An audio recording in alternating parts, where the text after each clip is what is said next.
It's true. All right. Hello. Welcome to Wrestling Made Me Cry. We have a fun episode today. It's our AEW Revolution preview episode. Oh, but I'm Kiley, by the way. I'm Bird Noises. I mean, I'm Auntie Collins. Listen, I think this is on paper a really good AEW card. There's problems with it, which we will talk about. Mm-hmm. And I also have some theories about things that we will talk about. But overall, I think Revolution is going to be a fun time. Will it be a 6-hour pay-per-view? Most likely. Because there's an Okada singles match. There's an Okada singles match. A Will Ospreay, Kyle Fletcher cage match. A Kenny Omega singles match. Hangman at MJF. I make Beat says, good that you introduced yourselves, or I would have no idea. I'm Bird Noises, so I'm changing my name to Bird Noises. You should change your little just Bird Noises. Oh, just I forgot to change mine. I changed it last week to Love's Brown Sugar Espresso because I learned how to make them at home, so I don't have to go to Starbucks. Okay, can you? Yeah, I told people on Blue Sky I was going to tell them. So you have to brew it. It has to be espresso. It can't be coffee, unfortunately. Okay. So I have an espresso thing, but I don't know if you can make espresso really strong in like a Keurig or something. I'm not that into the coffee game. I have an espresso machine.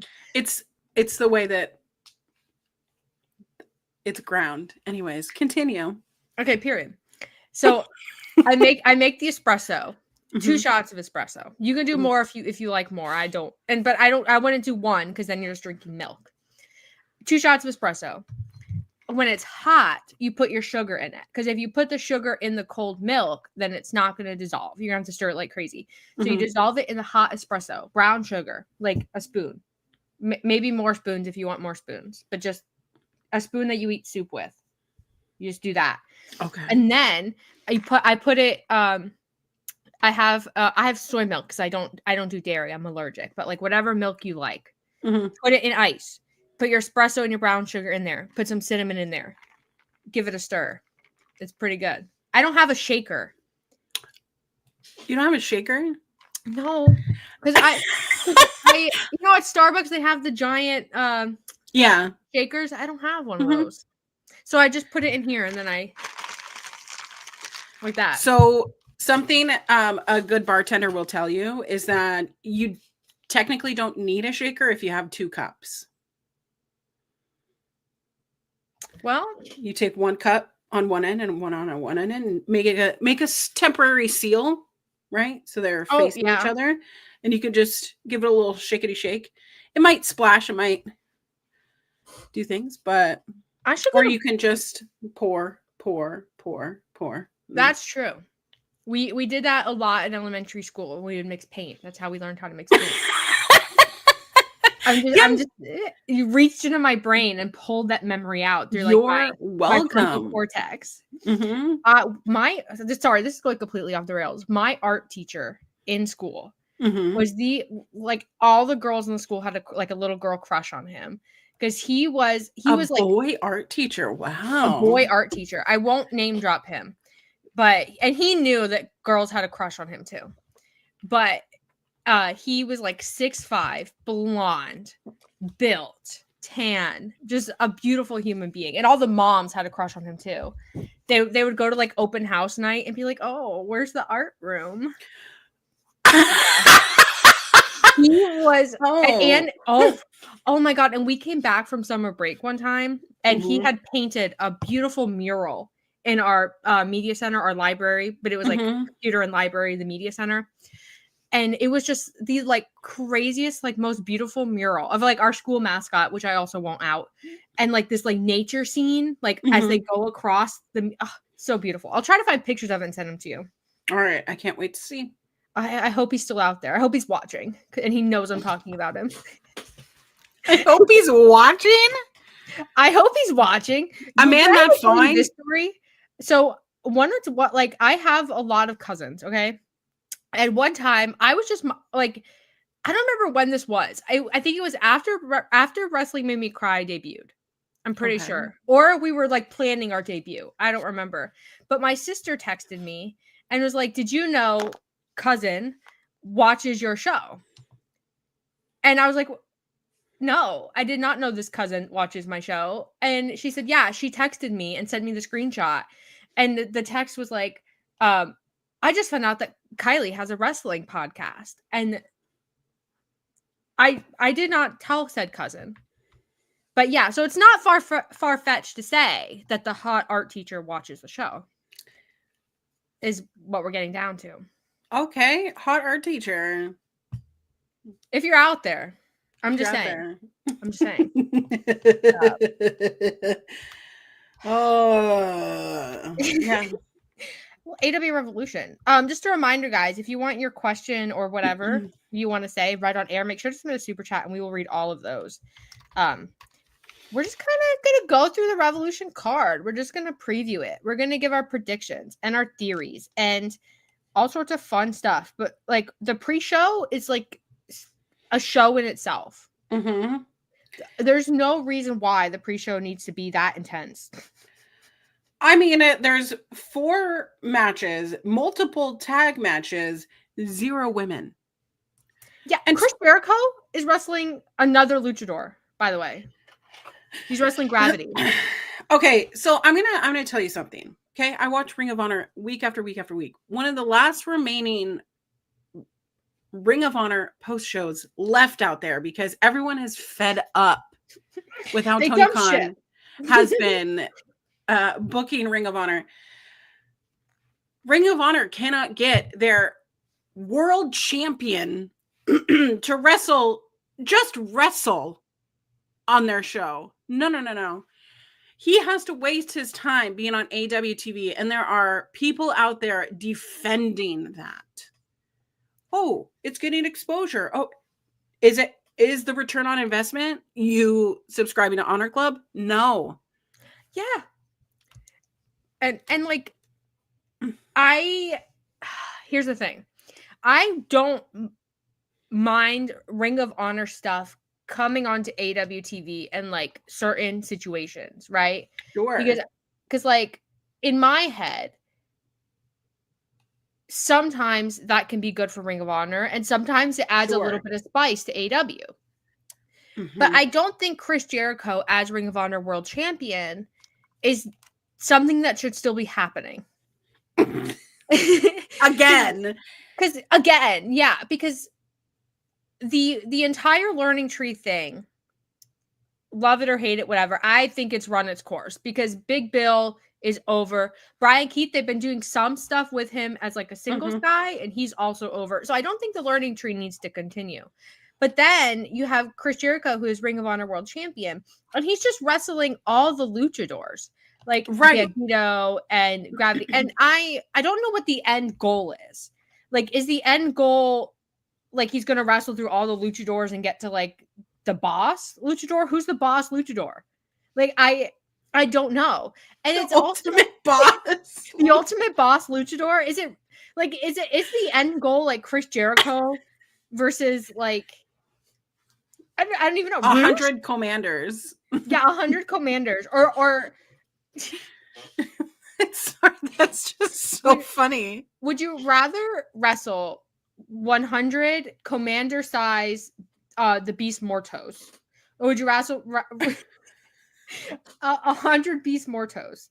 Yeah, see, people in the chat are saying Roosh as well, but like I don't know if I find that story compelling that Chris Jericho is just going to march his way through all the lucha talent and then he's going to get to Roosh, who's probably going to beat him, when you could like I don't is it just Chris Jericho versus Lucha Libre, which like I don't like the implications of that. I'm going to be completely real.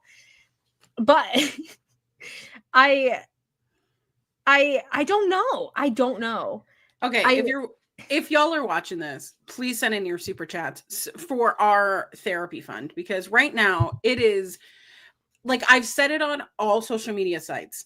Lucha is the foundation of Ring of Honor. Go back to your first episode. Your main event had Eddie Guerrero in it. Hello.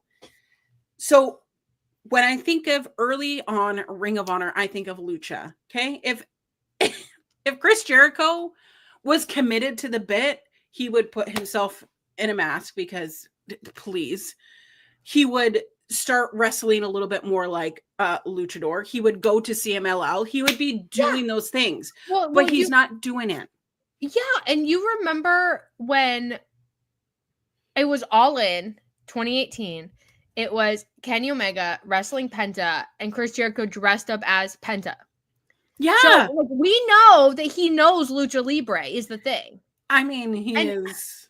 And I just. The Lionheart, so. Yeah. I don't know if I like the idea of Chris Jericho in 2025 being the assassin of Lucha Libre. Is that what we're going with? He's right now the assassin of Ring of Honor, and it's starting to piss me off because who is going after this world championship if not non-ROH wrestlers? Yes, Gravity was on this last week of Ring of Honor with his brother, which was fantastic. And the last 2 episodes of Ring of Honor have been pretty fantastic because there's been so much lucha wrestling. However, it is like trying to figure out a plan without a map. And the way that Ring of Honor is being booked right now, there is no map. But sure, shovel all of these guys on the pre-show to be like, yes, because the whole point of it is to get people who weren't normally going to buy it to buy said pay-per-view. And remember, you can buy it over on Amazon Prime. I'm not getting any lick back from this, but I hear it's pretty discounted. And I, as much as anyone, sure, capitalism, late-stage capitalism sucks. However, save yourself some coin however you like. Period. Speaking of the pre-show, just to put it out there, how many people are on this freaking pre-show? We have Orange Cassidy, Big Boom AJ, Welcome Back King, Bow Down. Yes. And Mark Briscoe versus Johnny TV. Who, like, what? Why? I have questions about Johnny TV. But I will save them. Oh, wait, I lost it. I lost the card. Hold on. Pause the production. I had it pulled up on Blue Sky. Someone posted on Blue Sky and I lost it. Johnny TV is tagging with Mansoor and Mason MXM. Yes. I found it. I have found the card. Okay. Then Chris Jericho and Gravity, blah, blah, blah. And then this is a weird match. Okay. Which we'll come back to Johnny TV. Sure. But Daniel Garcia, who is TNT champion and just like. Where's his feud? Where? Because he's teaming with the Undisputed Kingdom, Undisputed Era Edition, against Shane Taylor Promotions, STP. First of all, I thought that Adam Cole was going to be wrestling Daniel Garcia. Right. I thought that not was the story they've been telling. Oh. SP3 says, I'm here to cheer on the big draws, Kylie and Auntie Collins. Happy Sunday. Happy big Sunday, draw. SP3. SP3, I miss you. I need to get back on Twitter and stuff. So, because like I'm on Blue Sky, but I feel like it's such a bubble. And like sometimes, because the way the feed is, it's just chronological. Sometimes I'll see SP3. Sometimes I'll see, so-and-so. But then I just miss my people. If Blue Sky got group chats instead of having just individual, I would leave Twitter completely. Yes. Because when I was on Twitter, it'd be like, okay, who does Kylie want to see? She obviously wants to see Jeremy Lambert. No Joel Pearl. Get rid of him. SP3. Okay. Me and Joel have beef. It's okay. I love it. If our DMs of us beefing with each other ever leaked, I fear we'd be arrested. It's okay. It's just beef. But I thought that Daniel Garcia was going to wrestle Adam Cole. Right. Because that's the story they've been telling. It's apparently not the case because Daniel Garcia tag teamed with FTR, and then he's like, actually, you beat me, so I'm just going to be on your team. I think that they want Shane Taylor Promotions on the show. You're right, as they should, because Shane Taylor should be the Ring of Honor champion. Yes, and so it's like, you want Shane Taylor Promotion on the show, you want STP on the show, and your decision is to put Adam Cole, Daniel Garcia on the back burner for this weird 8-man match. I don't get it. I'm happy STP is on the show because every time in the past that they've appeared, especially Shane Taylor and Lee Moriarty, they've gotten over. And like fans like them, fans know who they are, fans want to see them, but they kind of get in like the Ring of Honor like dungeon. And so I understand wanting them on the show. I don't know if this is how I would do it. We have a super chat from Kyle, another person that I love and miss. Oh my, it's like a reunion, a family reunion here. Kyle says, hi ladies, sending positive vibes to you both. Tonight's card is amazing. Revolution truly is AEW's WrestleMania. Have a good rest of the show. It is AEW's WrestleMania. It's crazy. And we're 16 minutes into the show and we're still on the pre-show. Not somebody beat it is like somebody took bingo. Like, we need as many wrestlers in here, yes, to play the bingo cards. Because the Orange Cassidy, Big Boom, AJ, Mark Briscoe, MXM Collection, Johnny TV, that's goofy enough that it kind of makes sense. Johnny TV like seemingly came out of nowhere, but I'm okay with it. Okay. That was my thing with Johnny TV, not to go back to it, but I don't want MXM to be a trio thing. I like them as a little duo and like them flirting with the referees and like I love that whole thing. But whatever. Big Boom AJ being back. You know, I'm never gonna turn away my Costco guys. Boom, boom, boom. And you know what he's gonna do? He's gonna do like 630s. He's gonna like just rip them out. His son is probably gonna come in and do like a tombstone pile driver. It's gonna be great. What? There's gonna be like Northern Light suplexes. I fully expect like a Kenny Omega style moonsault over the guardrail into the crowd. They're gonna pop off. I'm not worried about them. But Daniel Garcia, what are we doing with him? I don't know, because like he won the title and people are like, okay, one, he resigned, and two, maybe they have plans for him, but he hasn't had anything. And I was like, the Adam Cole, when they were like playing the seeds for the Adam Cole thing, I was like, okay, they're killing two birds with one stone. They're giving Adam Cole direction and Daniel Garcia, who are two like good wrestlers who have been lost and adrift and lost in the shuffle of, you know, Kenny Omega returning and Kyle Fletcher rising and all that stuff. Kyle Fletcher rising. Kyle Fletcher deserves, his shirts are rising. Yeah, his shirts are rising. And so is his stock. Mm-hmm.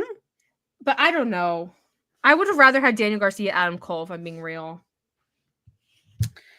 I would have as well. Not because I don't like tag team wrestling. It's just I hate wrestling that just feels like a smorgasbord of just get as many people on the pre-show as possible, because that's kind of shit that WWE would do in 2018. Like, the only match I think on this pre-show that really makes sense to me is the trios with Big Boom AJ, the Costco guy, because he's not going to take a spot on the main card, but he's funny and the people like him. It's a good time, and plus, obviously, he has the face name recognition, that kind of stuff. So I get it. I don't think we need an 8-man tag. And we definitely don't need Chris freaking Jericho. We don't need Chris Jericho in 2025, period. We don't. Especially not with luchadors. I was joking earlier, but I said the next Jericho cruise is just Jericho Lost at Sea. Yeah. It's just Jericho wrestling himself. Yeah. I mean, every day is a wrestle with Chris Jericho. Hold on. Mike says, I wanted Megan Bayne versus Thunder Rosa on the 0 hour. Yes. Where's Megan Bayne? They've spent so long since she debuted building her to be this like enigma. And then they're like, oh, oh, you only get to be on the show if you're involved in a women's title program. Sorry. No thanks. Sense. Doesn't make sense. It doesn't make sense. It's gonna be a fun pre-show, but it's gonna be long. Renee's there, RJ City's there, Jeff Jarrett's there, Paul Walter Hauser's there. It's gonna be fun. Okay. The main card, I don't think there's any match that I would say is like a bathroom break match or something to slow down the pace of the show. I hate the term bathroom break because it's always like used in a misogynistic way. Sure. But there's nothing that like slows down the pace of the show, really. So I get the pre-show, we warm it up, but I mean, it's going to be on while people are socializing. For me, like I'm not going to be like, this is not main event quality. This is for fun. Everything is going to be for funsies and it's going to be laughing, good time, whatever. I just find it hard to believe that Tony Khan looked at his roster and said, you know what? I don't need my women on there. That is not something that we find a return on investment. You know why? Because they book their cards. Yeah. And like the thing is, what really like drives me crazy is that there are women in this division that draw and they sell merch. And yes. It's just the reason why Tony Khan seems to think that they aren't at the point where they can be in these, more prominent spots is because there's not enough of them on TV to like tell the audience like, oh, this is can't miss. Because like if your women's matches on a show are just here's so-and-so and here's so-and-so, women's match, check the box, then the audience is clearly going to say, I don't need to worry about this. I'm going to the bathroom. I'm doing whatever. And that's not to say that there aren't misogynistic fans who would skip everything, because of course there are. They're always going to be. It's wrestling. There's always going to be.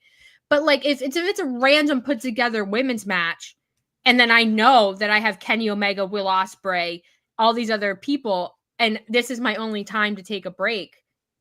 But if you put a women's match there that can't miss, like Toni Storm and Mariah May, it makes sense. Not every storyline is going to be the cinematic masterpiece that is Toni Storm versus Mariah May too, right? This is the second of their iteration. It's gonna happen. Wait, third. I don't know. How do you consider it? However, asterisk. Why aren't we doing like a Face of the Revolution match for the women? I have thoughts, but first I want to say hi to Greg Cherry, who says, they say you want a revolution. Yeah, happy revolution to everyone. Hi, Kylie and Collins, you two wonderful souls. Hi, Greg. Another person that I miss. Is this this is a family reunion? You say you want a revolution. I want a revelation. We had SP3. We had Kyle. We have Greg Cherry. Pop off, everybody. Pop off. Yes. But where was I going to say? I was going to say, why is there no Face of the Revolution match? Oh, Face of the Revolution match. Before that, we have a super chat from Kyle who says, so here's a repetitive question then. Should AEW do a brand split for Collision and Dynamite? Would this help more women's storylines with more given time? I wouldn't be mad at a brand split, but I don't know if it's the best idea, because I think there needs to be a brand split of ROH and AEW. Yeah, before you try to do Collision and Dynamite. I think the biggest thing with the women's division when it comes to having women's storylines get time is that it's the two women's titles. They for the most part, they'll have a story, even if it's hastily put together. They'll have a story, but then if you're not involved in that title feud, you kind of don't get anything unless it's something super creative, or like fans really want to see it, something like that, where you get a spot in the pre-show, or you get a spot here or a spot there, or if it's a down point in the men's division and then they, you know, use the women to fill the gaps, that kind of thing.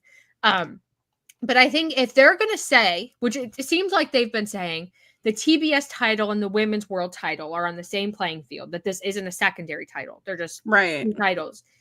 I wouldn't mind for the women's division if we said, okay, you're going to be a Dynamite, you're going to be on Collision, and then we have secondaries. Not secondary titles even, but just secondary spots on each show, because then you get 4 spots. And you could put these secondaries on the pre-show. You could put one in the middle of the show, one on the pre-show, something like that. But you have Julia, you have Chris Statlander, you have Willow, you have Megan Bayne, you have all of these people. Penelope, who, like, people they brought back too, who were out on injury or out on, you know, personal leave for XYZ reasons. They could be on the show in place of Chris Jericho. Let's list all the wrestlers that could be on the show instead of Chris Jericho. Yeah, well, and like someone said earlier, I can't remember who it was, so I apologize, is they get on the pre-show, they make money. But so women shouldn't be on the pre-show making money then, if that's if my criticism of the pre-show is we don't need all these multi-man matches, and your response is, oh, but these guys need to make money, so do the women. And so I don't understand why we can't have face of the Revolution, or like, because we have the men's world title #1 contender Swerve and Ricochet. I don't understand why we can't have a women's multi-man on the pre-show #1 contender for Mercedes, probably, or even Toni. But probably they love a fatal 4-way. Like, why can't you just take the top 4 women? It doesn't make any sense. Or you could even say we're gonna do it's a 4, 6, 8, 10 woman match. We're not gonna announce the entrance. We build a little hype, a little mystique. People get excited. You can put Athena in there. You could put Billy in there, and you can like get the ball rolling. Because Julia's been there, but she hasn't done much since the Hounds of Hell like rebrand.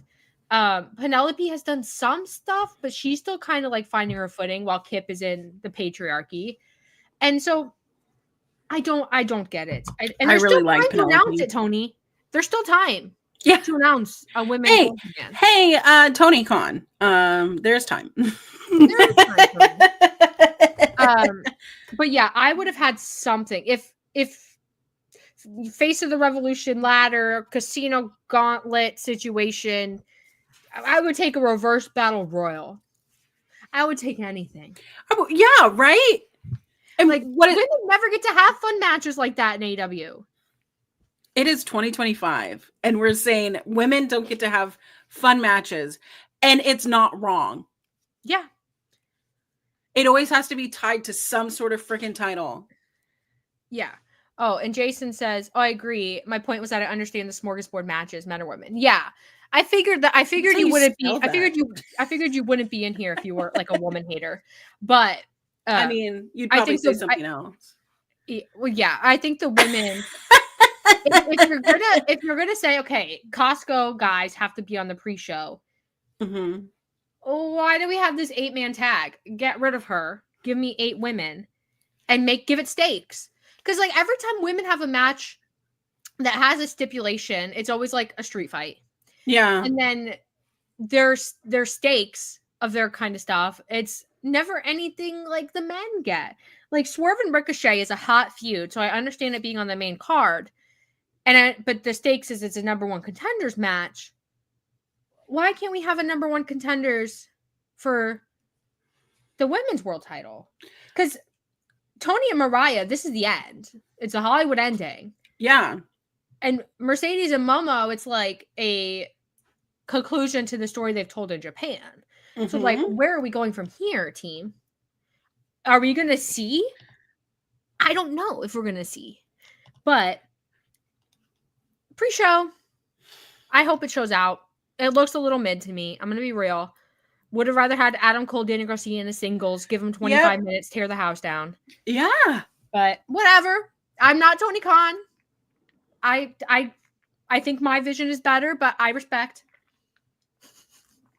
I mean, I'm into it. I mean, considering there are other brands, even the secondary brand, the NXT brand, that is booking women where it matters. Yeah. Nick on X says Toni and Mariah should close the show. Let them tear the house down for as long as they want. Buddy, I agree. You are not going to get a rebuttal from me. Absolutely. I 100% agree. And we said last week, if Cope and Mox are going to main event, there has to be something special because Toni and Mariah is the biggest match on this card. I'm being so for real. So why is the ending match, a big Hollywood ending, the big hoopla of it all? Especially after Queen of the Ring this weekend, the premiere. I know. Oh my God. Let's talk about Toni and Mariah. That's a good segue. So, Queen of the Ring. Continue. Queen of the Ring, with a movie that Toni Storm is in, premiered this weekend. Toni was there. Mariah was there. There's a confrontation. It was good. It was sick. I love stuff like that. She had the belt with her, which we can't say for Mox because where's the belt? I don't know. At Longhorn Steakhouse. And so Toni has the belt. She's represented. Oh my God, continue. That's so funny. She's representing her brand. She put it on her back. She says, I'm the star of AEW, and I'm going to show you. And so we're coming into Toni and Mariah May. It's being advertised as like the Hollywood ending, which presuming is the end of their feud.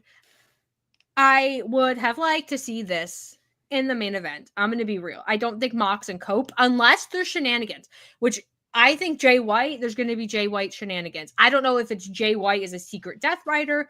I don't know if it's Jay White somehow replacing Cope and winning the. I don't know. I think Jay White being here is a little weird though. But I think that this match is going to be one of the best matches on the card. And I think for Mariah May, they have to build it in a way where she comes in and is full stardom mode, balls to the wall, chaos, athleticism, the full gauntlet. Yeah. Like this has to be like her best match in AEW. Because if they're going to end the Toni Storm feud, which I think they're going to end it after this, she has to be set up to where she can like sustain her upper card spot. And then I personally would love to see her wrestle Julia. Mariah May versus Julia Hart would blow my mind. Wow.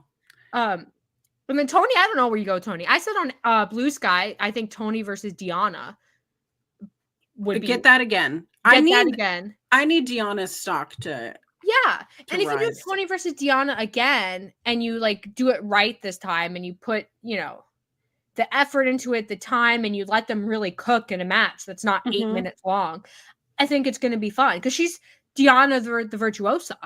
And then we have Hollywood Toni Storm, two like very unique and very distinct characters. It'll be fun.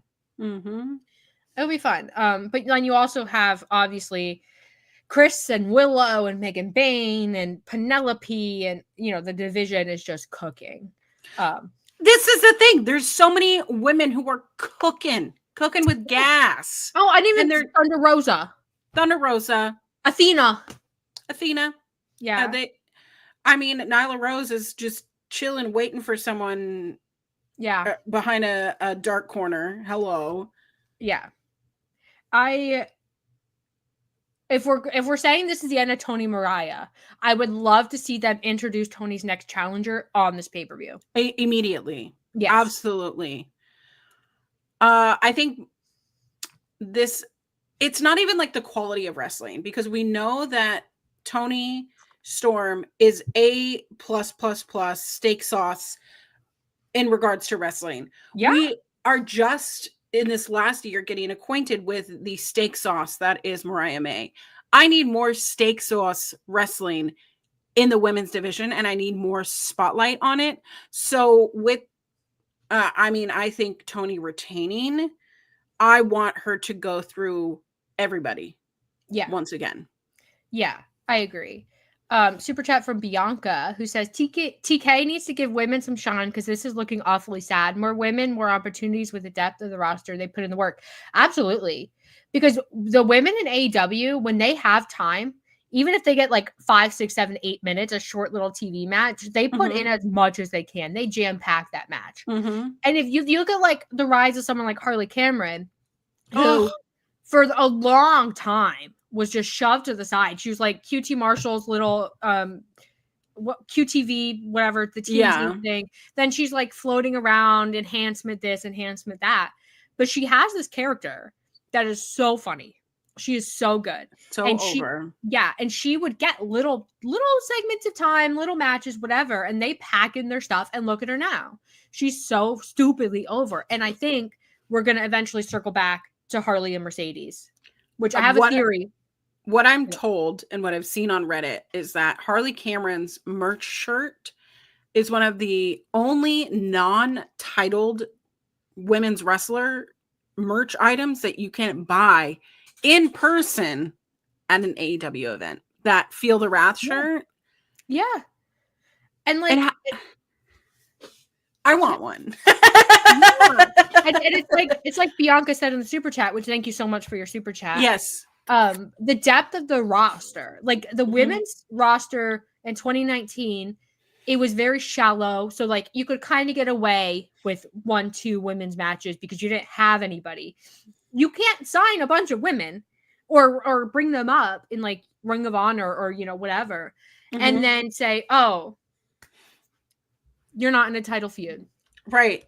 And it's kind of crazy to me. So they bring in Megan Bayne, and they present her like a star. She looks like a star. She's in that position where they're very much telling the audience, hey, keep an eye on her because she's going to be important very, very soon. And she's not on the show. So is she going to be Toni's challenger? Is she going to challenge Mercedes? I don't know. But the fact that she's not somewhere on the show is a little like worrisome to me. Yeah, I think every right to be worried about it. I cannot believe that Tony Khan in the year of 2025, the main conversation online is not really about your main title.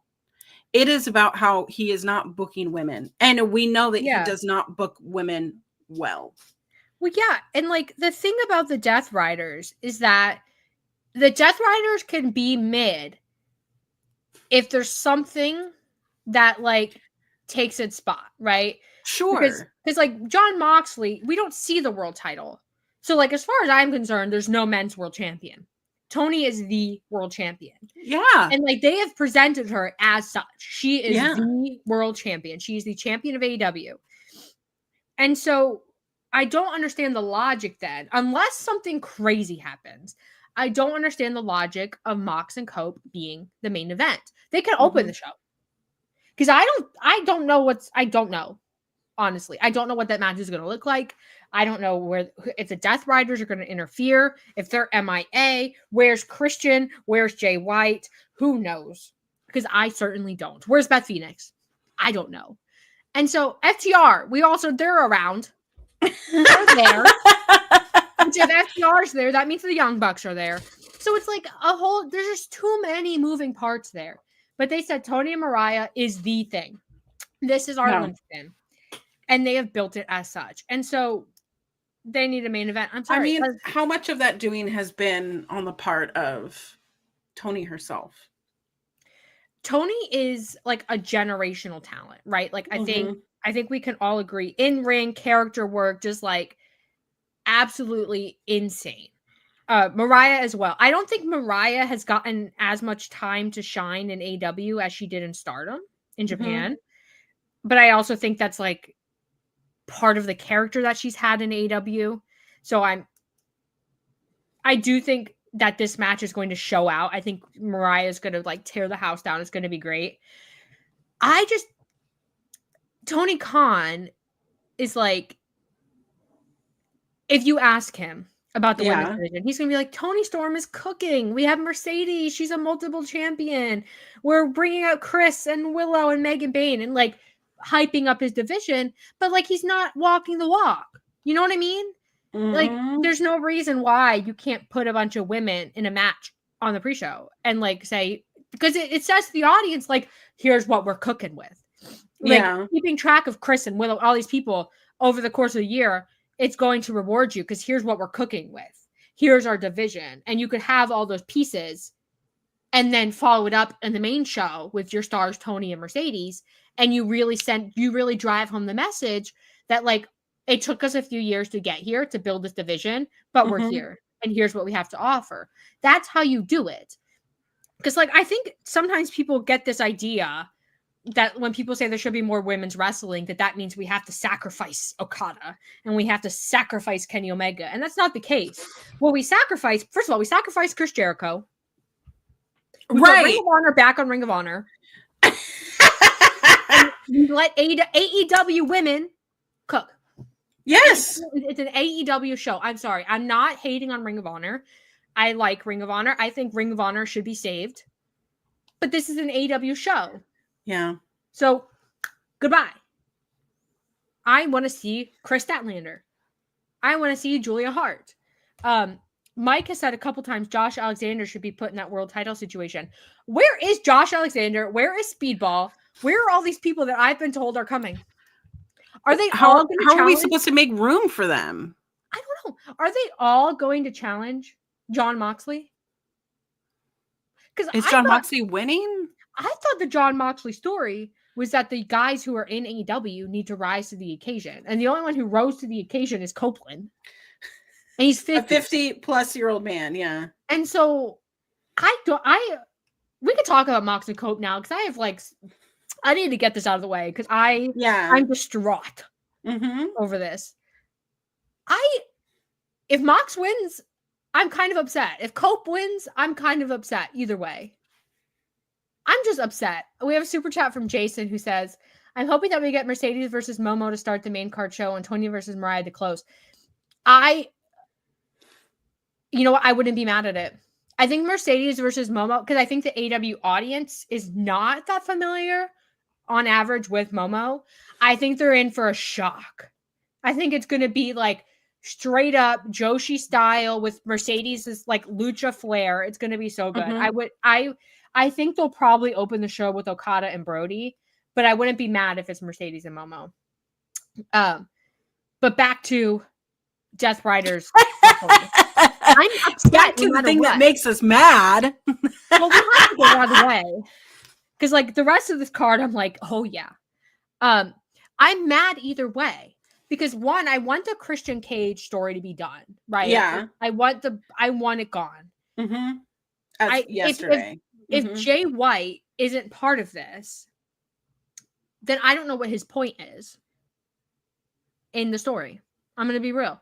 Is he a secret Death Rider? Like people have been theorizing. Is he secretly playing the long game to replace Copeland and beat Moxley for the title? I don't know. But either way, if there's no shenanigans in this match, this world title match, and it's just clean, cut and dry, someone beats someone, is that not a letdown? Yeah. I'm a little let down. If Cope wins, I think that's best case scenario. I think Moxley wins, but I think Cope, if you give the title to Cope. If Moxley wins, I will post my bare titty on the internet. Take that back. Walk that back. You think I'm not saying my face is going to be in it. Jeez. You think that they're going to do all of this shenanigan stuff? Yeah. And Mox is going to retain? Yeah. I think what's going to end up happening. No. I think I would stop watching AEW for like 2 weeks, 5 weeks. I would be upset.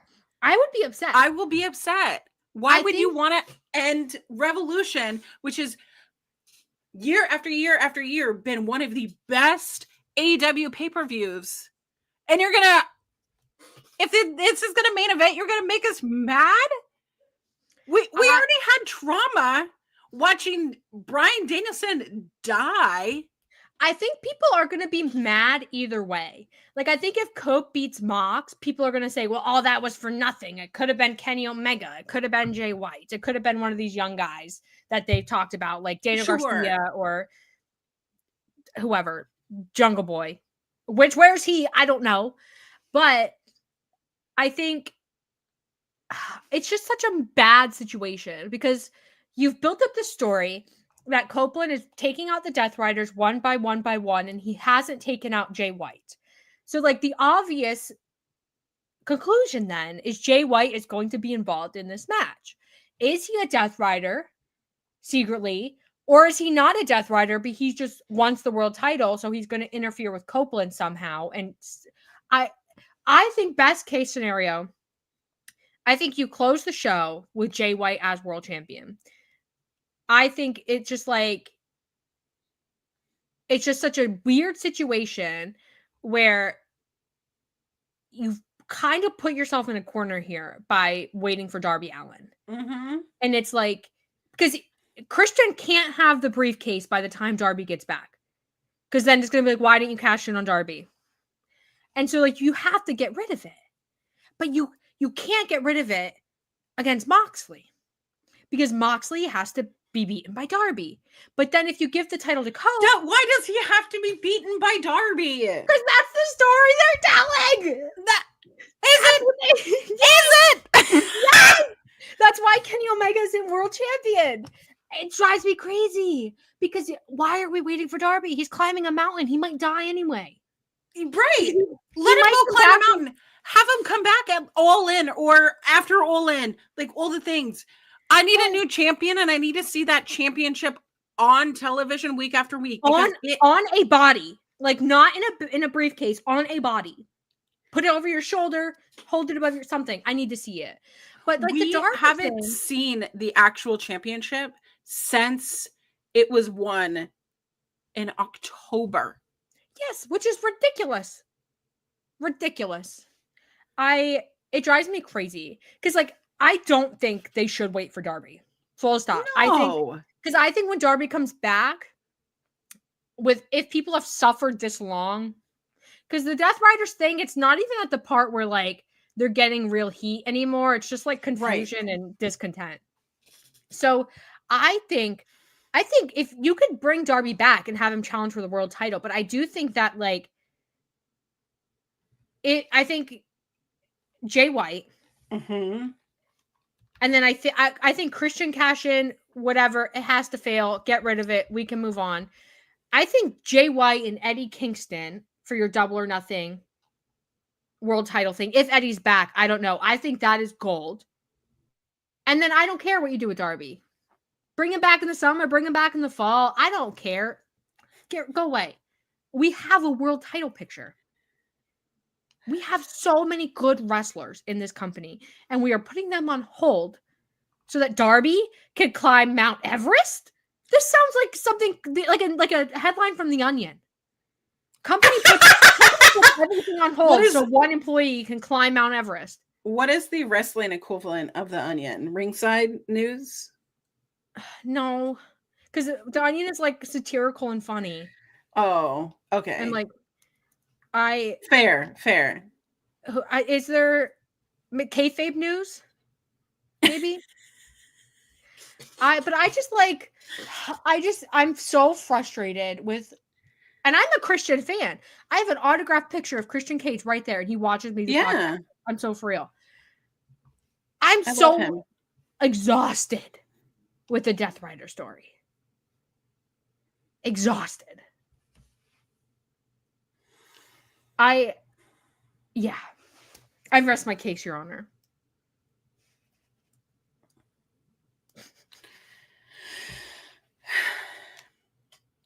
Like I said, I need Jon Moxley to lose the title because what have we been doing since October? Terrorizing us. This is a terrorist. I do not want my terrorist. How do you say terrorist? Terrorist? Terrorist. Yeah. I don't know how to speak. I don't want a terrorist to be holding the AEW championship hostage. Yeah. I get that he's a multi-time AEW champ. I get it.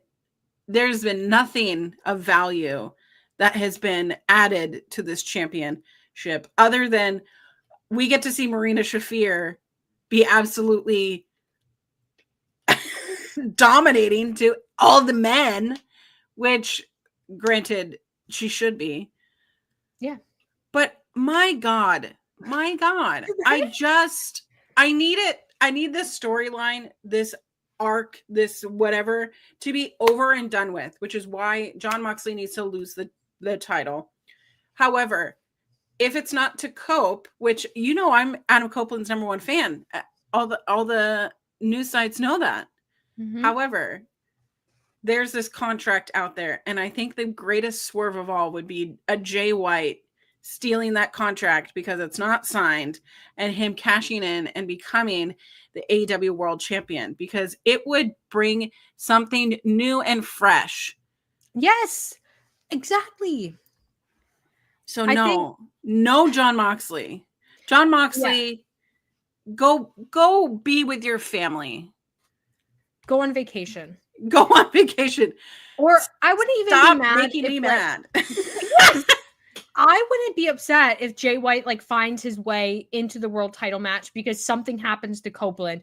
I don't even care if it's Jay White. Jay White takes out Copeland secretly and he gets himself in the world title match. It's on his behalf. Yeah. And then I wouldn't even be mad if Christian cashes in and fails somehow, whether it's Kip Sabian interfering and costing Christian his cash in, or even Mother Wayne interfering, something.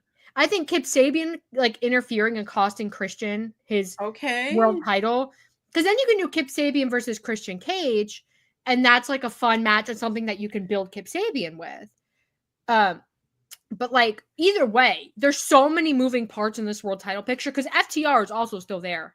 Yeah. And Jay White has allies too. He has the Guns and he has Juice. So there's so many moving parts in this world title match, and they're all just kind of floating on the surface. And we need to lock them into place and figure out what the heck we're doing. Because it's a disaster. My God. Mike in the chat mentioning the Guns could get involved tonight. Oh my gosh. Well, how do they look hotter coming back? I know. They're so hot.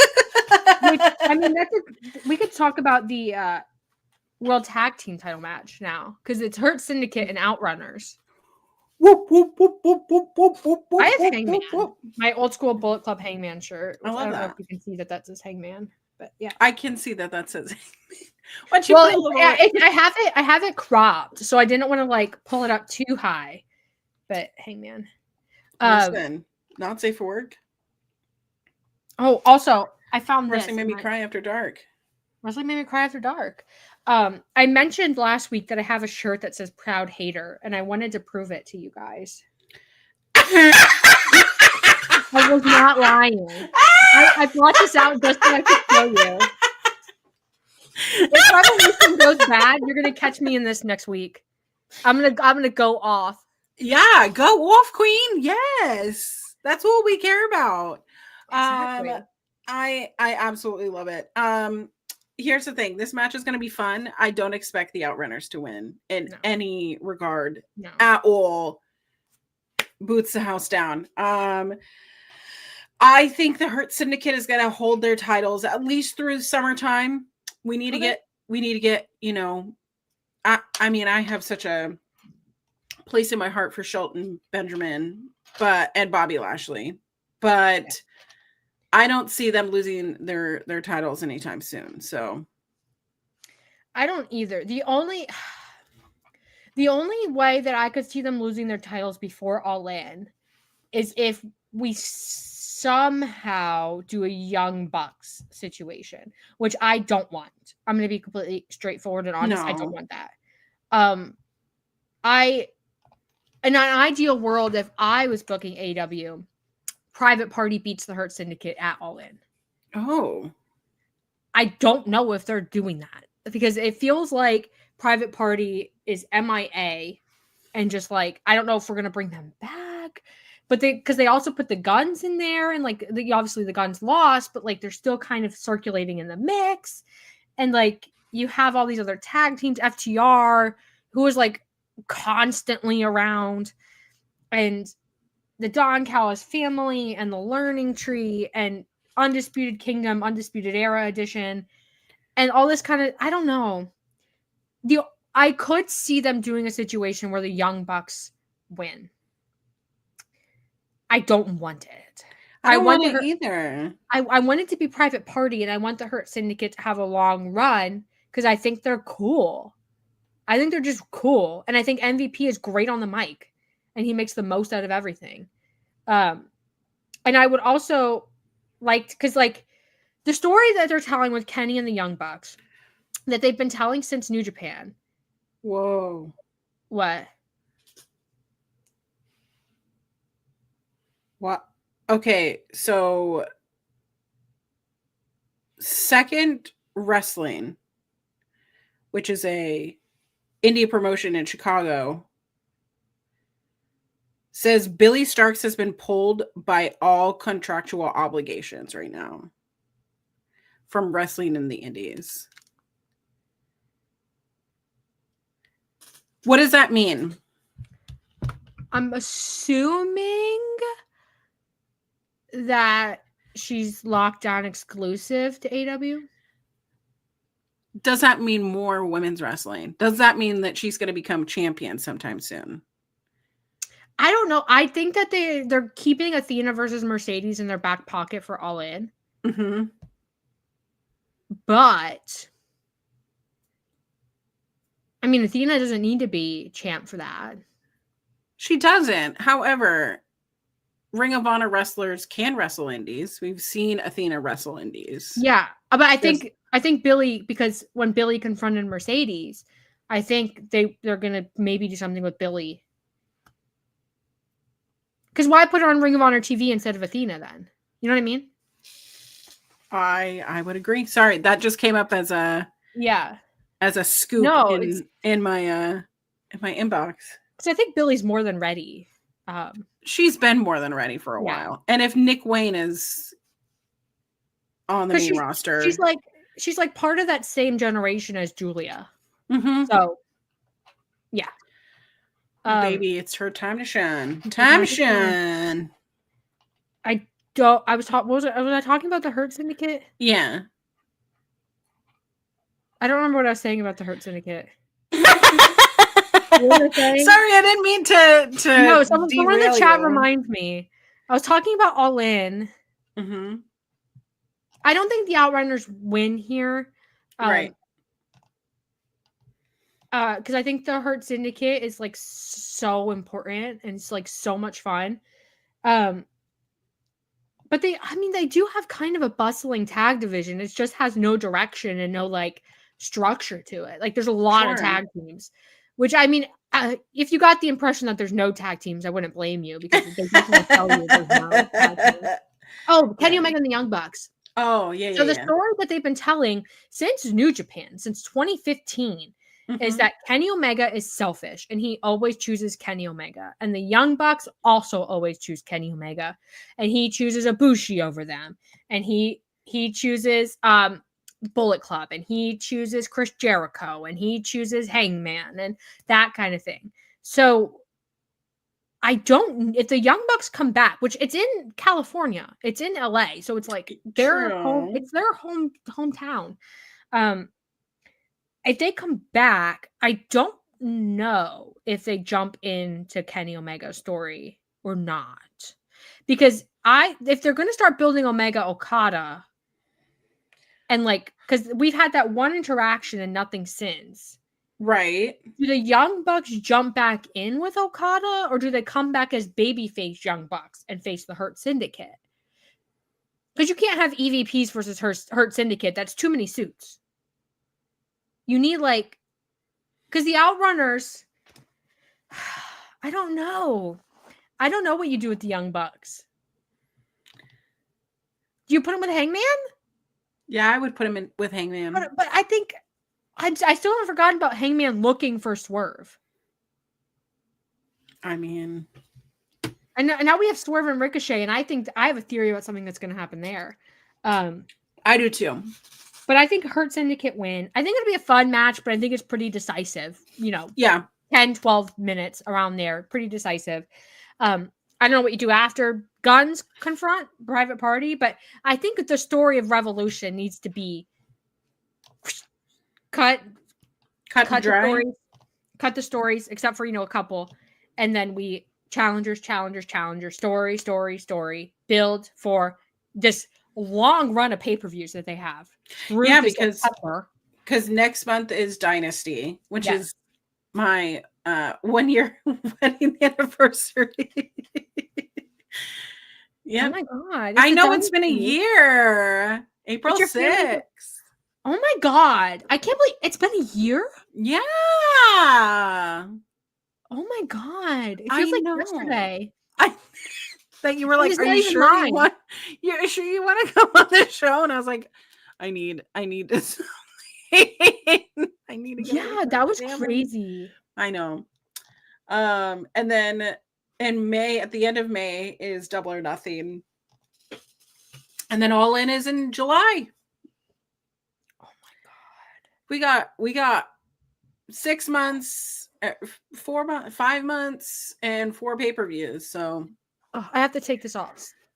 Okay. Sorry, I'm sunburnt. Don't make fun of my You're sunburnt? Only on this side, though. I don't know if you can see. This is like my normal. It's like not bad. It's like worse on my shoulder. Meanwhile, it's pouring rain out here. Oh no, it's sunny here. I'll tell you what the temperature is. Hold on. It's 80. 80? Yeah, UV index 8. You are 30 degrees more than us.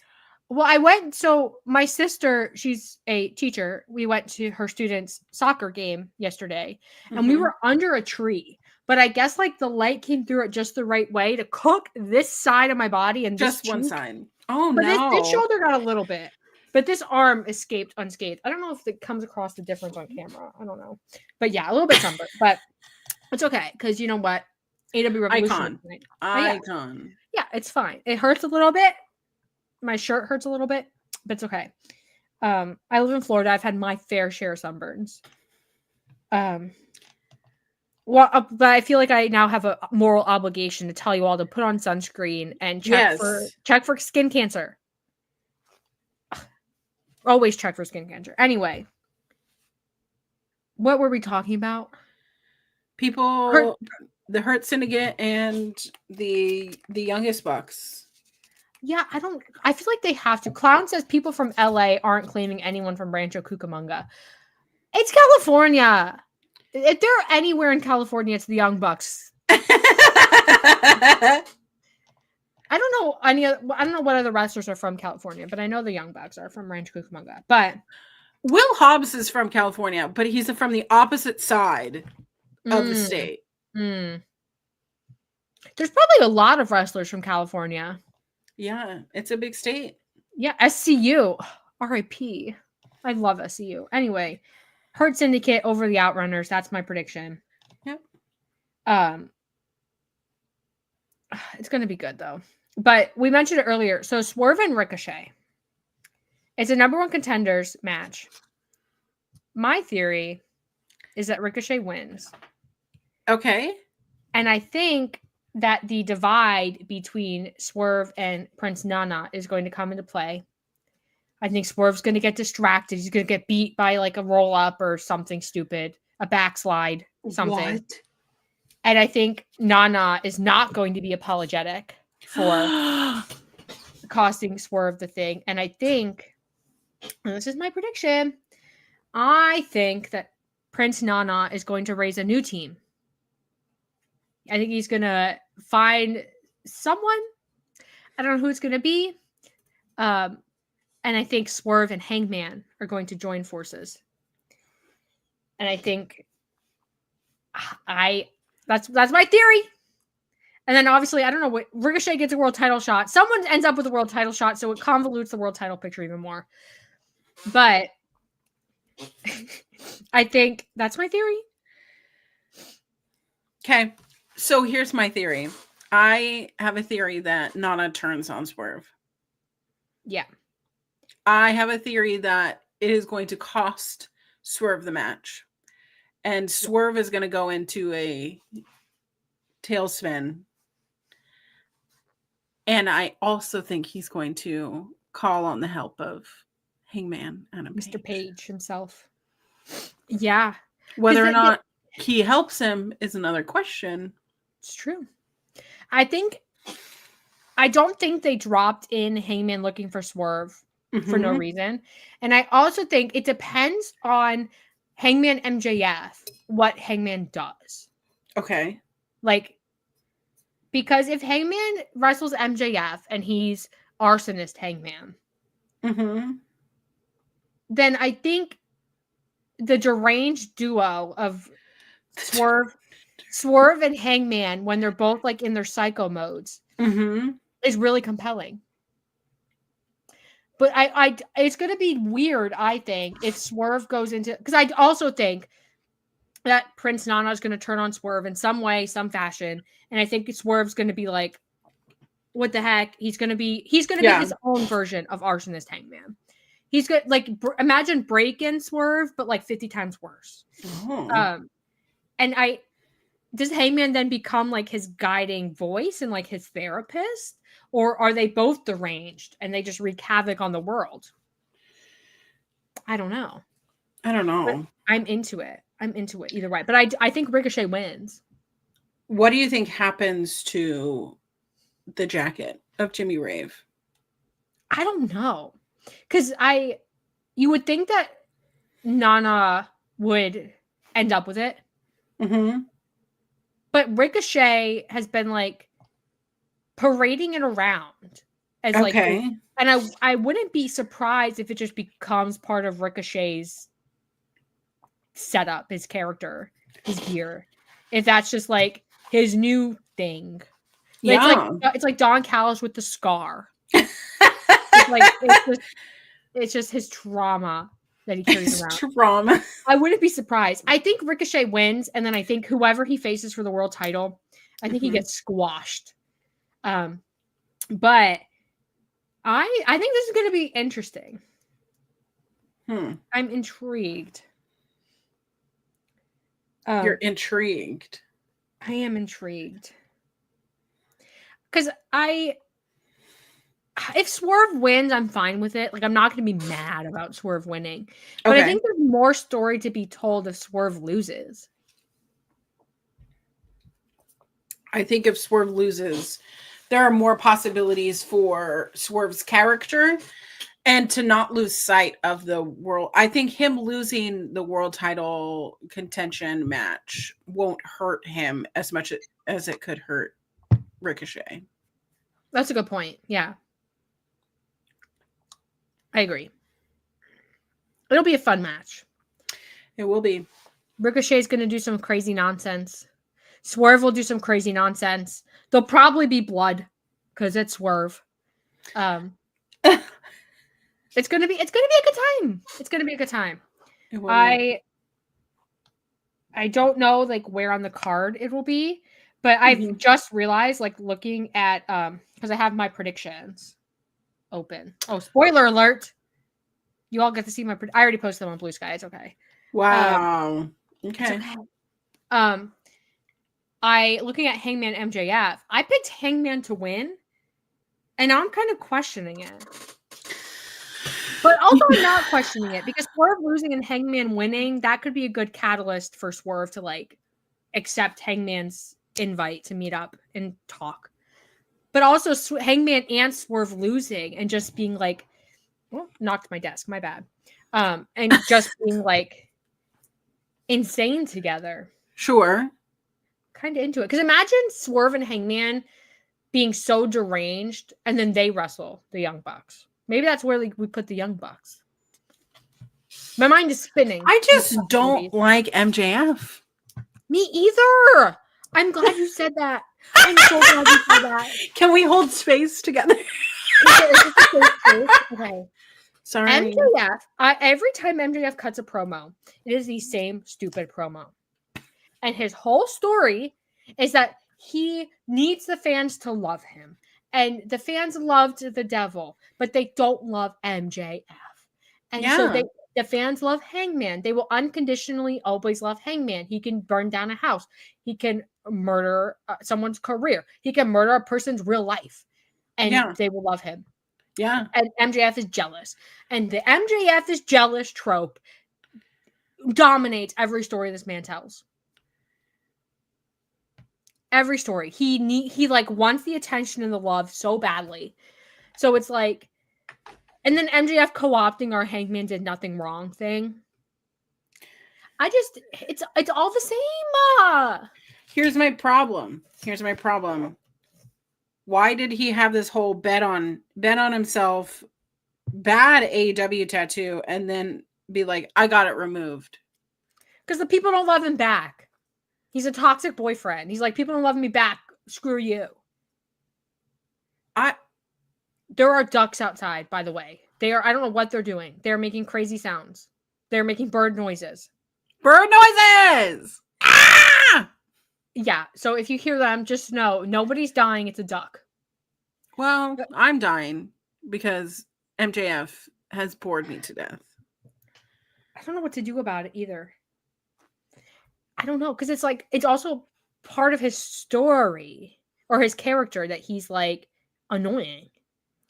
Well, he's annoyed me to the capacity of the only reason why I care about this match is because I am a Hangman fan above all. Yeah. And there's only so many times I can hear MJF say, all of you people are poor and you're fat and you're ugly and stupid. And I loved the devil. I loved that story. Yeah. And I was so excited for the devil to annihilate CM Punk. Yeah. And then it's like, what happened? Because now he is just annoying again. And I know that they didn't want babyface MJF. I get it. Whatever. But like, can't they see that just like Hangman, the people want to cheer for MJF? Like they like Mr. Bubba. Sorry. They like when MJF is mean to other people and even somewhat mean to the audience, but he's their scumbag. And now they're just like, oh, we're going to tell another stereotypical MJF story where he's mad at the crowd and he thinks that he's the best and everybody else is beneath him. And we're going to have MJF in our company for 6 years and he's going to show very little character growth, even though we've gotten glimpses of it like we did in the Devil story. And that iconic video of the voicemail audio of Tony Khan saying, we can renegotiate your contract, blah, blah, blah. You have to show up here for All Out. This is my final offer. Take it or leave it, whatever. That like, and then the reveal of the Devil MJF. That was like peak MJF. And then they did the Adam Cole stuff, which I wasn't mad at. I'm going to be honest. Sure. I wasn't mad at it. The brochacho thing, the kangaroo kick, whatever. It was fine. But the problem then is we never got a satisfactory resolution to the Adam Cole stuff. They tried to bring it back. It sucked. And then they were like, okay, MJF, you have to be a heel. You want to be a heel. You have to be a heel. So what we're going to do is you're going to be mean again. You're going to have the stupid diamond ring again. You're going to be orange. You're going to wear ugly suits and you're going to wrestle Hangman. Not the orange. He's so orange. And he's more striking against Hangman. Yeah. Because Hangman is tan, but he's not orange. Yeah. And it's like, I understand that is like quintessential MJF, like classic MJF. But I need MJF to be a little bit more because we know he can be more. Sure. Like we've seen it. And it sucks and it's hard to be MJF and be like that effective heel character in a company where there's better heels like the Hurt Syndicate and Takeshita and Kyle Fletcher. And it's like, yeah, it's just hard. It's hard to like be MJF, the number one heel. Because now it feels like this, I'm excited for Hangman MJF because I think it's going to be a good match. But like, am I as excited for that as everything else on the card? No. Oh, MJF got his tattoo removed. Oh, he's mad at us. Okay. Like, cool, you got your tattoo removed, bud. I have a lot of tattoos. Okay.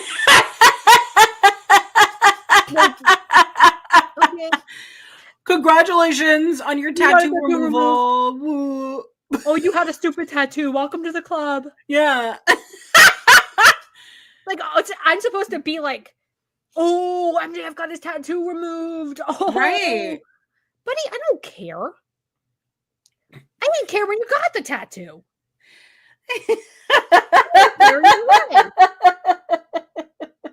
It's just stupid. It's just stupid. Now, if Hangman got a giant tattoo that just said AEW across the chest, it's not like when Cody got the tattoo and people were like, what? Brother, what? What is that? It's not that. It was a tattoo on his leg that wasn't even real to begin with, that he got removed, and I'm supposed to feel like that's impactful? Congrats, I guess, on your laser tattoo removal that hurt like crazy and took you weeks and months to do. Congrats. Could have gotten a cover-up. Could have. Just a giant poker chip. I don't know. He's such a loser. Like, I think he's a loser. And I think that the people that think that he's so cool, like, need to go outside and touch grass. And, like, the thing is, like, he can be cool, but he's just not developing his character at all. He's just Burberry scarf, MJF, and he just Burberry scarf. He just sometimes wrestled other people, and sometimes he says, "Oh, my opponent, you're fat and you smell. Oh, my opponent, you're also fat and you smell, and you're all stupid." And it's the same promo over and over and over and over again. Like, buddy, have some character development. That's all I'm asking. Yes. There's a reason why he was so popular when he was the Devil. And it's because the Devil was so different from MJF. And we liked it. It was cool. Yeah. And it's MJF's strengths are his character work and his promos, right? And his ability. Because, like, he's not a bad in-ring wrestler, but he's never going to be like a Kenny Omega or a Will Ospreay. Like, someone who just pops out consistent work rate bangers, right? And so, buddy, what if I'm MJF? I'm walking out tonight and I'm the Devil. And I'm wearing flame orange gear. Flame orange gear. And we're going to roll with it. I'm going to be as orange as the flames that burnt down Swerve Strickland's house home. What? I don't know. I don't know. And the thing about Hangman is he did it. He took cowboy shit Hangman Page and he completely 180 his character, and it worked. And so there's like a clear discrepancy here. But the fact that they're leaning into babyface Hangman is hopeful for me, because I want babyface Hangman, and Hangman did nothing wrong. But this MJF story, it's like, I can't help but feel like MJF is out of his league. It's a safe space. We're allowed to say that. Also, this person's name in the chat is Ellen Degenerate, and I just had to like point that out. I think that's hilarious. Ellen Degenerate is so funny. I'm sorry. I've been staring at that for a few minutes, and I was like, oh my god. Anyway, where was I going with this? Not sure, but me either. Hilarity at this point. Ellen Degenerate. Anyway, I have Hangman winning. Yeah, Hangers wins. Yeah, he's already stolen my heart. I'm disappointed in myself. It was kind of funny. Thank you for entertaining the bird noises. Thank you. I appreciate it. When those ducks started the kerfuffle out there, I was like, it was a premonition. Bird noises. Yeah, bird noises. I need one. I don't know what mine would be. We'll come up with something. Okay. Okay. So matches we have yet to discuss. I will let you have your pick of which we discuss next. Okay. Because there's a couple matches on here that I need you to talk about because I'm So we have a steel cage match, Kyle Fletcher and Will Ospreay. We have Okada versus Brody King. We have Mercedes and Momo, and we have Takeshita and Kenny. Let's take this cage match. Oh, I'm glad you said that. This is the one I wanted to hear you talk about so bad. That you just did the equivalent of. I'm going to tell you the stipulation in the match. Look at this one. Choose this card, or this one, or this one, or this one. Choose this one. I front loaded. Yeah, you did. Yeah. It's totally fine. Here's the thing. I love a stipulation. You put a stipulation in any match, I go, that's my favorite match on the card. You know why?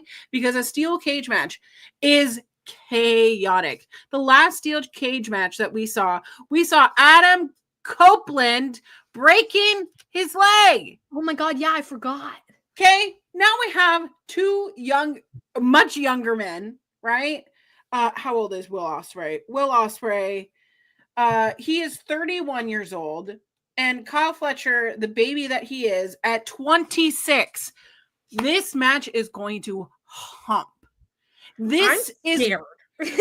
I'm truly terrified, but here's the thing. Of all the wrestlers that are going to say, you know what, I don't give a fuck that, like, there are other people on this card focused on any other match. My focus primarily is going to be on killing my opponent in this steel cage. They can't escape me. And both of them have that mentality of going into this match. They know each other inside and out, bro to bro. I mean, yeah. Or I get it. But there are outside factors that could come into this match. Yes.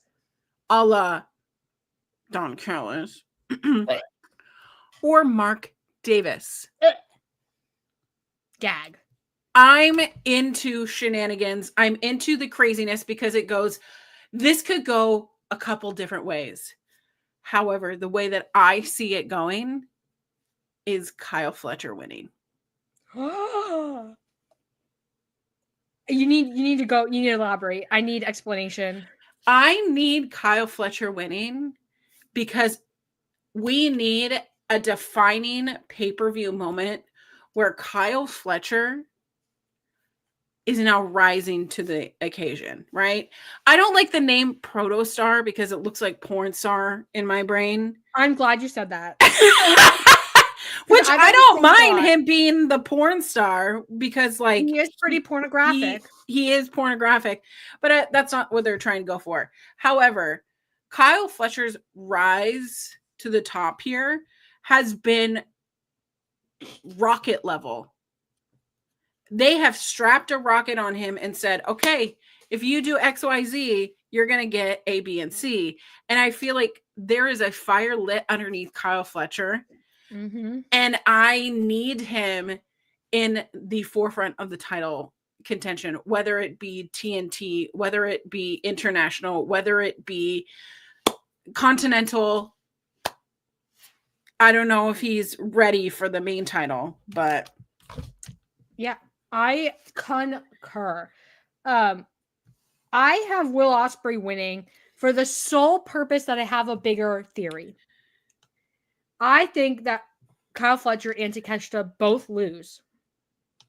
And we get like a little wrinkle in the Don Callis story. Because now if Don Callis' family is full of, losers because the Murder Machine's lost to the Outrunners, if Takeshita loses to Omega, which we'll get to, if Kyle Fletcher loses to Ospreay, I think we can then spin something in the Don Callis family to elevate Takeshita and Fletcher even more. And I think there's a story to be told. And also I think Ospreay winning and saying, oh, you're still my little bro. Right. I think we can then continue Ospreay and Fletcher at a later point, pick it up at a later point and have kind of the same way Omega and Okada did. Have Kyle Fletcher be like, I'm not the little bro anymore. Beat Ospreay for the title, something along those lines. Okay, so you need a title to be... I think Ospreay needs a title. Sure. I don't know what it would be, but I think we need to get there. And then I make beats in the chat to something that I thought was interesting. They said Swerve and Hangman's cage match was crazy too. Can't wait for tonight's. They kind of have to show out. Oh, that was a cage match, wasn't it? Yeah, but it wasn't, you don't remember it as a cage match because it was so like intimate and not cage match. Like, I mean, yeah, that's true. But someone's gonna probably multiple times they'll jump off the top of the cage if we're being real. There's gonna be some crazy stuff. There's gonna be blood, probably. They're both blonde, so it's gonna like naturally you have to bleed. And I think it's gonna be crazy. I think my bold prediction is that Don Callis is gonna scale the cage. I think he's going to scale the cage and launch something into the ring, a screwdriver, something. He's going to run up the cage to escape Will Ospreay, something. You just have to. He doesn't wear socks with his shoes. Like, you gotta. But the only reason I have Ospreay winning is because I think Fletcher beating Ospreay for the big title is something they should do. And I think it would mean more if he loses here and like has that fire lit under his ass for, I don't know, XYZ, however long. I don't know how long it would wait. I would say All In, because I think you need All In to be just fireworks start to end. No, but like the shoes are the reason why he should.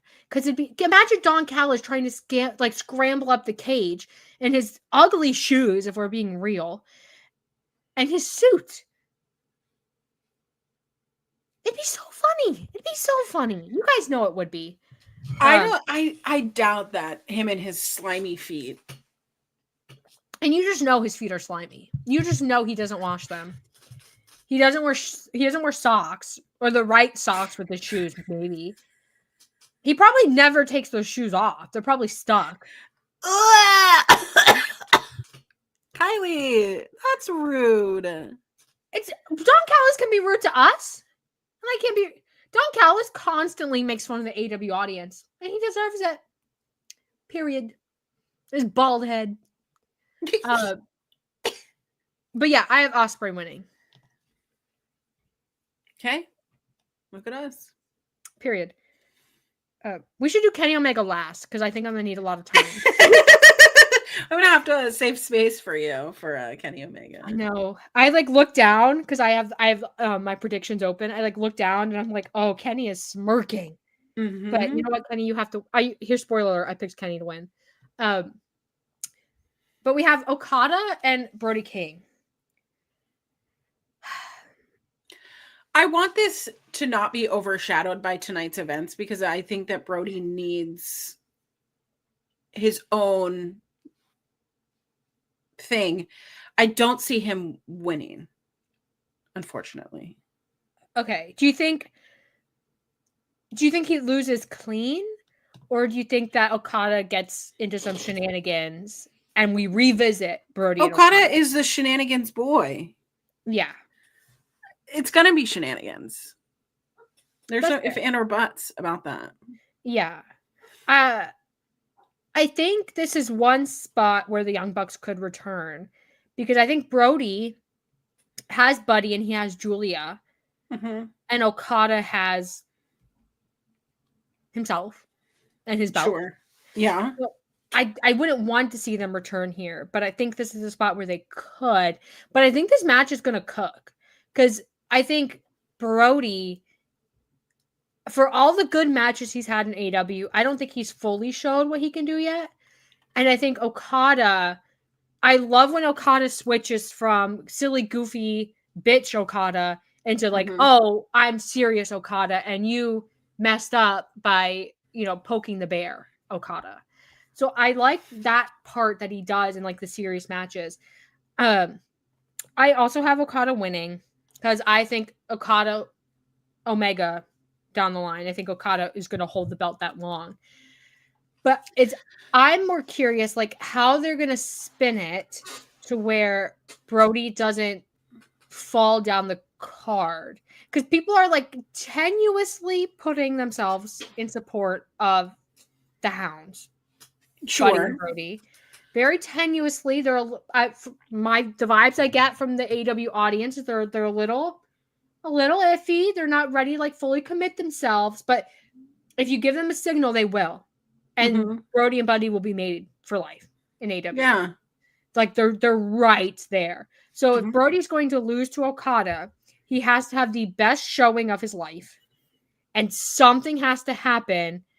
I don't want people to pity Brody, because I think that goes against the Brody character. But I want them to be like, oh man, Brody deserved that. He deserved that shit.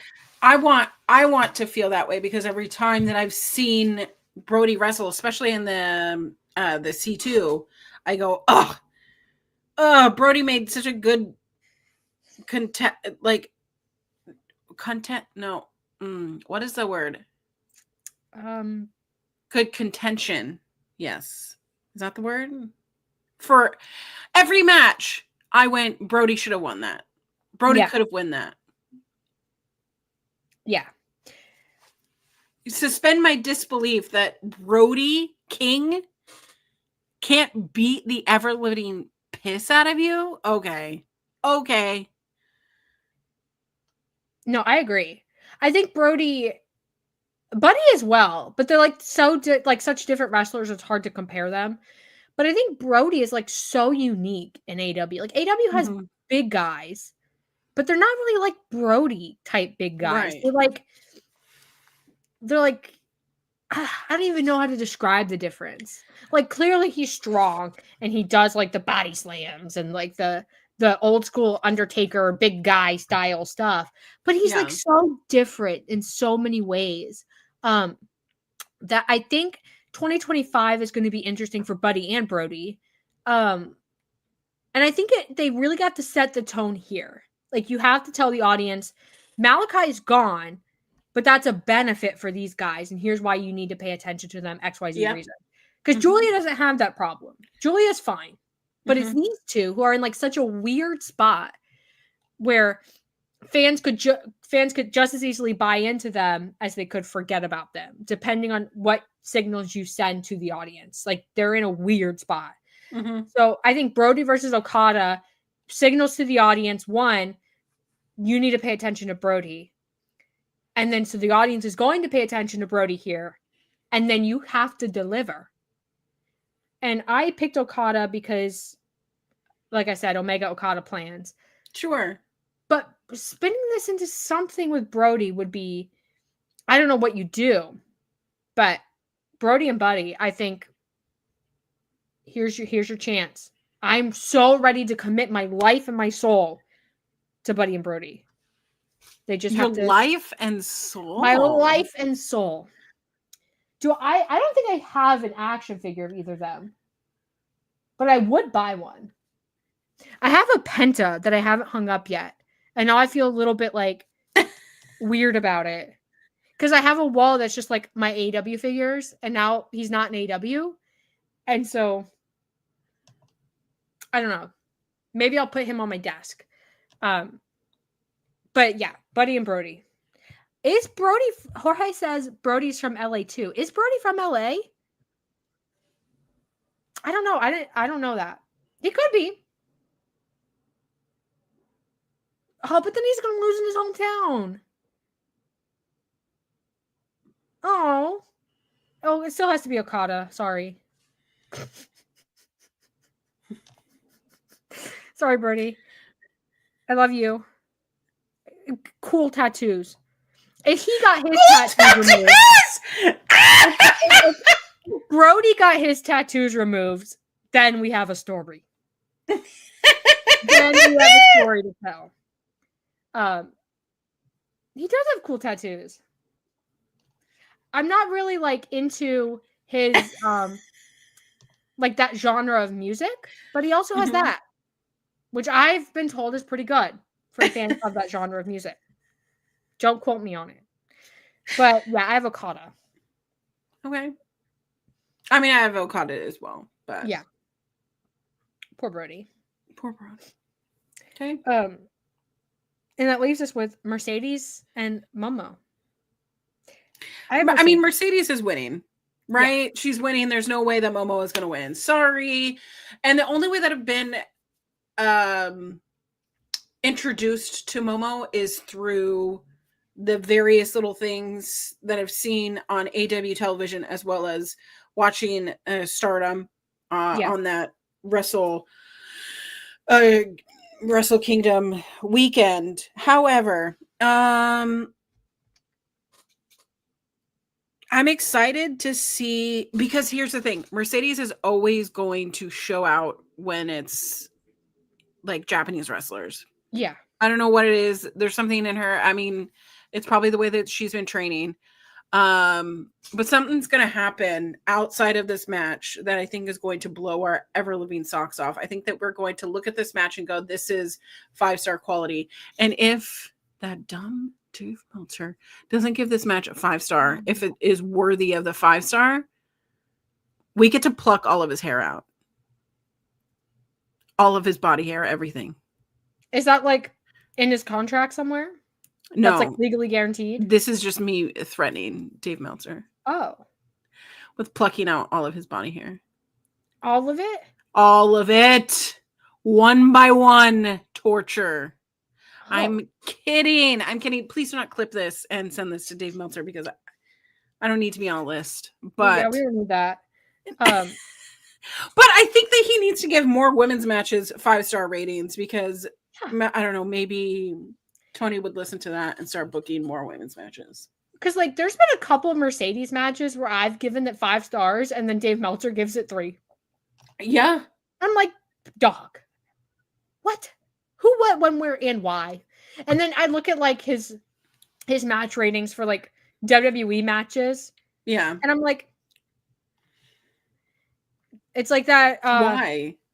That meme of that woman, and it's like she's very confused and the math is all around her. The math isn't mathing, Dave. But if this is going to be a really good match for multiple reasons, because it's Mercedes and it's Joshi, and it's going to be so stylistically different from Toni and Mariah that I'm excited for it, because these two wrestle so different from the way those two wrestle. Yeah. I'm excited for it. I also have Mercedes winning. My dad picked Momo, and then I was like a little taken aback, and he goes, well, you have to go for the person named Momo. I was like, that makes sense. So he picked her, but I picked Mercedes. I think Mercedes wins this. I don't know if this is where Billy comes in. I don't know if we see an Athena appearance. Athena would get a major pop if she just rolled up at Revolution. Like, disgustingly major pop. But I think regardless, like the same thing we said with Toni and Mariah, we need a direction. We need something here. Because this was the end result of Mercedes Japan work. Right. And so we need, like, I don't know, she needs something substantial to like sink her teeth into. And I think Athena would be so fun. Obviously you would want it at All In, which is still months away. Right. But we can do it multiple times. And it'll be fine. I don't care. I just want Athena versus Mercedes is a dream match for me. Like, these iterations of them is a dream match for me, because I think they're both doing the best work of their career. Maybe that's controversial to say. Maybe that's controversial. I don't care. But yeah. Controversial. That's my middle name. I mean, I don't think it is. I think it's wrestling. Or is wrestling your last name? It's my middle name and my last name. Kiley wrestling? Yeah. Listen, I'm just bird noises, so. What do you think's happening with Camille? I don't know. Where the heck is she? I think she made that really tragic comment on her social media, and then everyone went, boo! Yes! People thought she sucks before that, because the Mercedes story was so bad. Yeah, it was. But like, she never got like a match. She never got like anything. She was just with Mercedes, and then poof, she's gone. Yeah, and she's gone. She's bye. I think Camille's problem would be if she came back, which I don't know if she is. I don't know if she was on like a 1-year deal, something. I don't know. 1 year? What? I don't know. I don't know. Oh my God. Camille has 2 problems. One, she was in NWA Purgatory for so long that it's like, it's very, very difficult to keep your status in wrestling when you're locked away in NWA. And 2, if she came back now, she has to do something so special that makes me want to see her over Megan Bayne. Because, like, they're so visually similar and they wrestle so... No, Megan Bayne is a much better wrestler. I'm kidding myself. But she is. I just want her to step on my neck. That's all I want. She's That's so how talented. I want to end it. She's Absolutely. so talented. Yes. But Camille, it's like, if you bring her back, she can't be with Mercedes. Yeah. What does she do? Like, do you bring her back and she has a one-off with Toni or Mercedes, or does she wrestle, a collision match against Penelope Ford? Like, I don't know what Camille does. Like, they never established who Camille is, apart from she's just Mercedes' friend, like her little valet. They never told us. And then she's gone. I don't know where she is. I don't know what she's doing. And in the meantime, she doesn't go here anymore, I guess. Yeah, I guess she doesn't go here anymore. I don't know. But if you're going to bring her back, she needs something. Like, she can't just be anything. Camille. Like, she needs a character. Which, in NWA, she kind of got away with being Camille, the big, strong, tough girl. She can't really do that now, because AEW is full of big, strong, tough girls. Lots of them. And ones that wrestle better than Camille. So it's like, okay, what do you do with her? I don't know. Like, I think Camille versus Mercedes would be a fun little one-off match, like Camille's revenge. Sure. But then it still is like there's no long-term angle for Camille. Oh. I don't know. But I don't know if her going away had anything to do with her weird social media post. I don't know if something's happened in her personal life. I don't know if she's taking a break. I don't know if she's injured. I don't know anything about what's going on. But it is a little weird that she just disappeared. Yeah. I don't know. Maybe we'll find out soon. Who knows? But what I do know is Kenny Omega. Oh, boy. I need to, gather myself to talk about this Kenny Omega match. I already have chills. I have goosebumps. You already have chills talking about, okay, Kenny Omega is obviously, he's going to win, right? Yes. He has to. Does he come out to his Final Fantasy theme, or does he come out to Battle Cry? It better be Battle Cry, or I'm going to be swinging. I'm so done with the Final Fantasy nonsense. Wow. Kiley, a Final Fantasy hater. And his OG Pyro. Well, I don't want this Final Fantasy orange shenanigans. I like the aesthetic similarity to Hangman. Live for Sure. Yeah. Battle Cry. Where is she? I want her. I don't want she doesn't Final Fantasy here anymore. She better come back. We did not expel her. She still goes here. Takeshita also needs a new entrance theme. If now that we're on that subject, not into it. I liked his original theme. What, that he came to AEW with? Yeah. Yeah.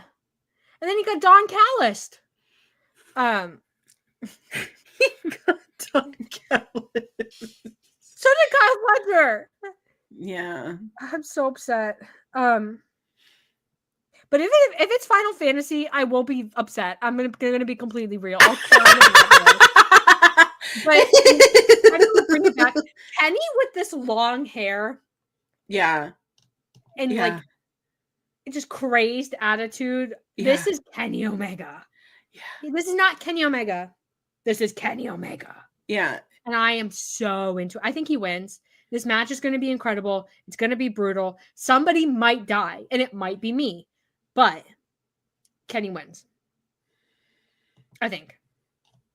Don Callis will be there. Kenny will probably punch him in the face. Oh. Steal his shoes. Give him a new scar. I don't know, something. I don't know if Kenny has friends that come to help him. Ibushi, Young Bucks, where are you? I don't know. Also, you remember last week when I thought I heard a ghost? Yeah. Something over there just moved on its own accord. I think we're haunted by some wrestling ghosts. I'm afraid. But anyway, back to Kenny Omega. Because I'm afraid for you.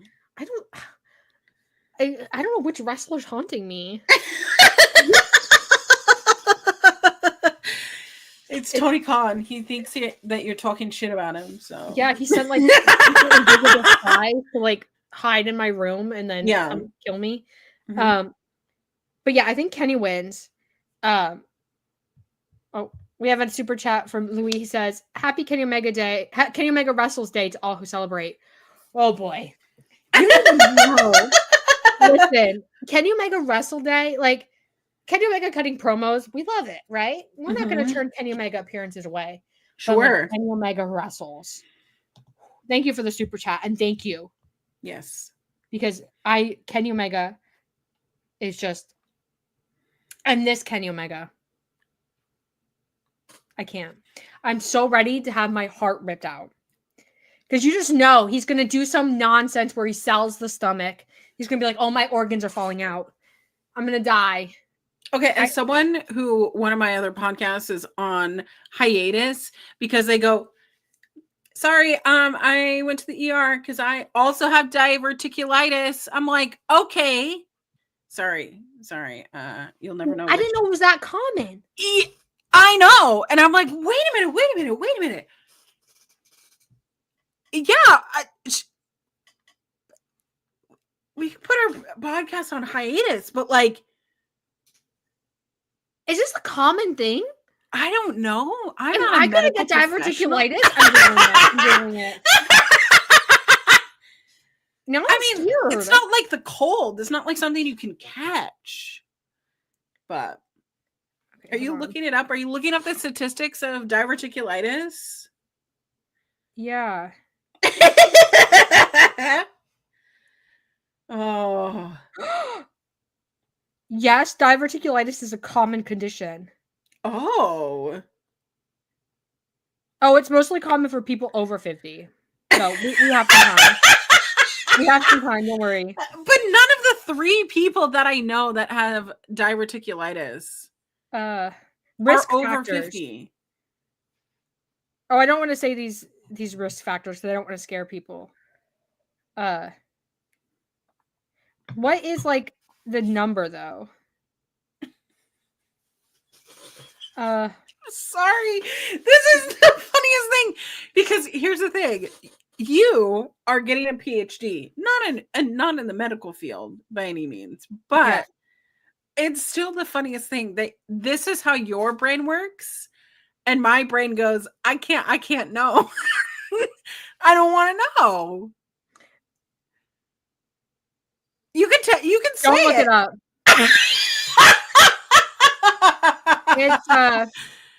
It's pretty bleak. So apparently diverticulitis is rising in industrialized countries. Why? 3 million Americans. Okay. 35 to 332 cases per 1,000 people. Oh.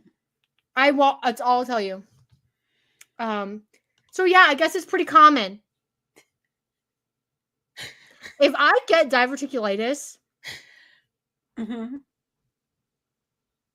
just bring me closer to Kenny Omega. It's okay. I mean, honestly, I hear it's a club. I'll get my membership to the club. Maybe I'll meet Kenny Omega. Yeah. At the meetings. It'll be okay. Life goes on. But Kenny Omega beat diverticulitis. And now he's wrestling again. When his doctor told him, he probably wouldn't. So, period. If Kenny Omega can do it, we can do it. I'm not scared of diverticulitis. I can beat it.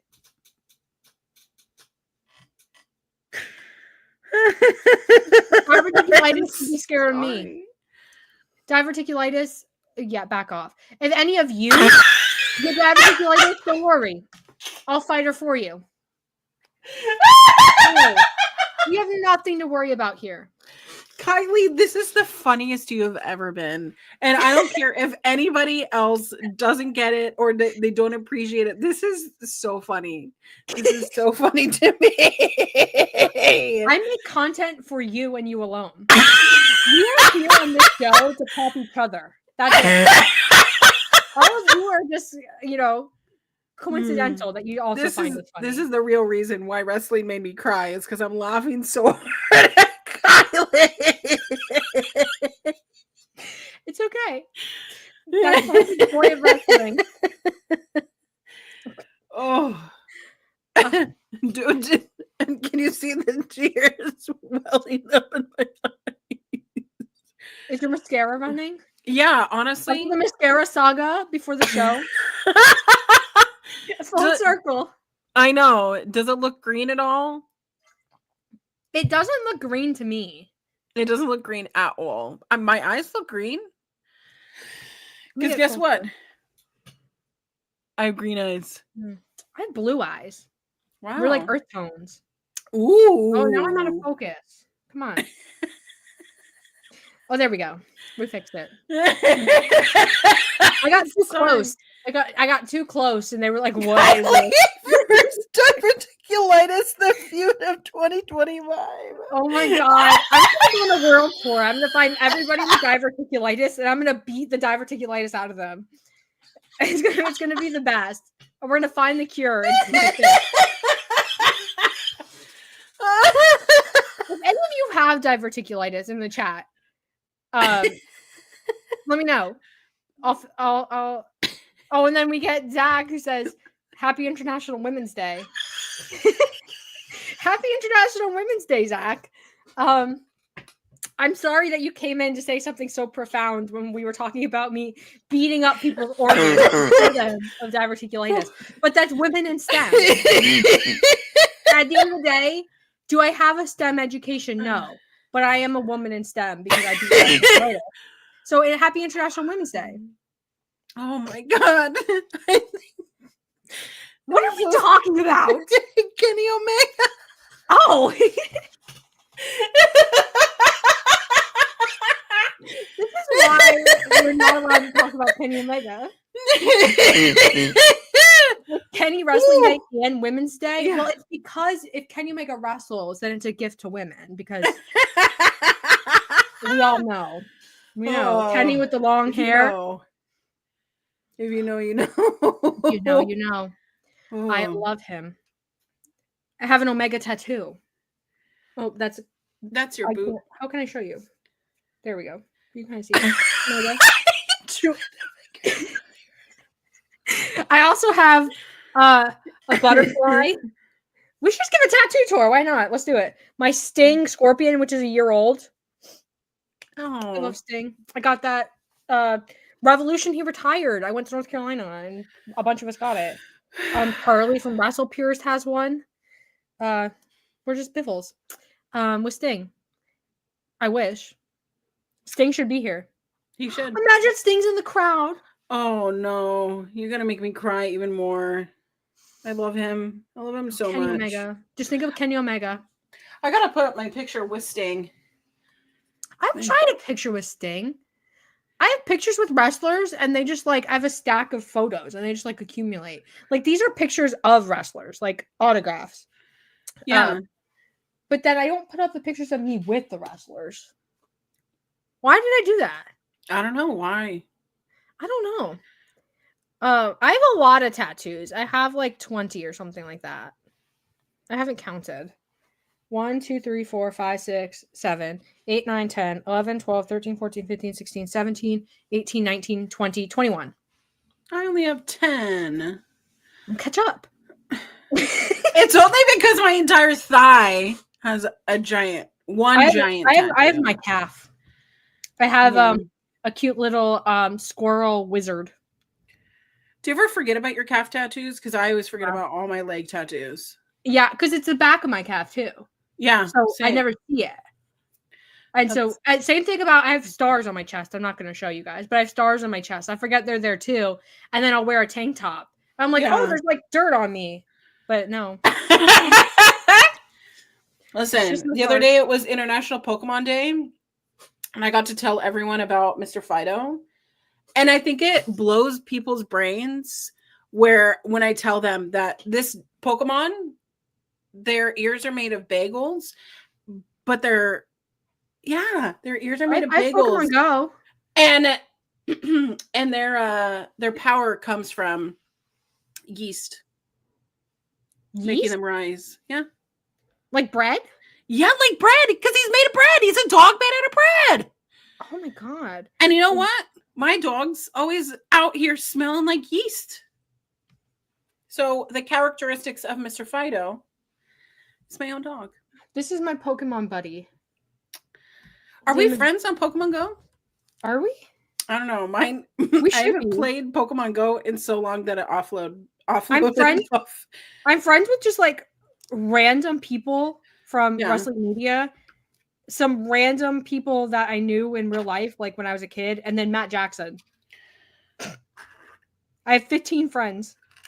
All right. I have too many friends on there because I put my ID on Twitter one day and that's what happens. Well, but I can't do that anymore because of what my Pokemon Go name is.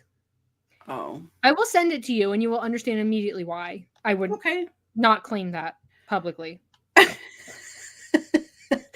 But Kenny Omega versus Takeshita is gonna hump. And he's gonna get his lick back. We're gonna love it. Kenny Omega is like almost definitely gonna do some nonsense where he like doubles over screaming in pain. Mm-hmm. And I am going to record myself, or I might even just like FaceTime you. I'd be like, listen, we need to cry together. Because I can't see, even your dogs agree. Even your dogs agree. At the dog's walking by. Ooh, there's a dog walking by. Yeah, how dare they? How dare they? It's a spy for Don Callis. Sorry, this is the funniest we've ever been. I know, this is why we never go 2 hours, because we evolve into nonsense. Like Clown is over here saying my dog's feet smell like corn chips. Honestly, it's Frito City over here. That's what happens, and I have to. What causes that? Yeast. Yeast? Yeah. In the feet? In the feet and their ears. Ew. Yeah, go look it up. Google's free. Okay. What makes I've struck the this is why you continue to go to school, and I said I'm good. Why do dogs have yeast? Bacteria. Yeah. Pseudomonas and Proteus. It's from the sweat in their feet. Yep. Dogs are low-key kind of gross. I didn't know that. Yeah. However, their mouths are cleaner than... I did a science experiment of that when I was a kid. 6th grade science fair. I got a petri dish, multiple petri dishes. I swabbed some mouths. I swabbed my dog's mouth. I grew the bacteria.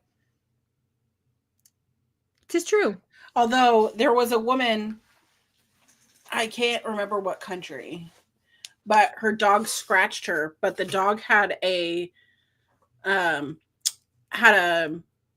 rare bacteria in their mouth that it infected her bloodstream, and she had to get her. It's like cat scratch fever.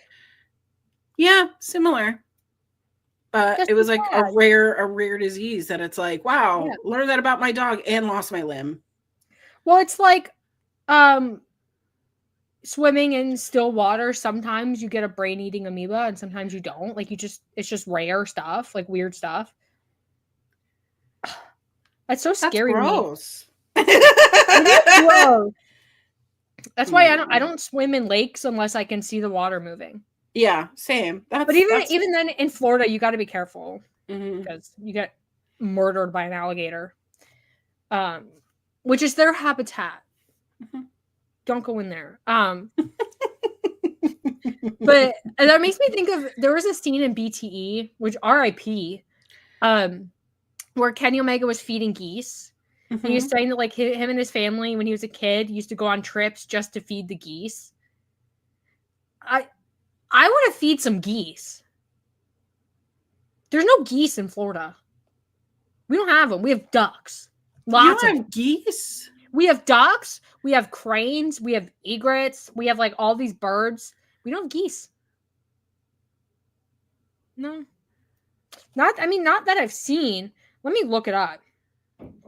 Because there might be geese up north.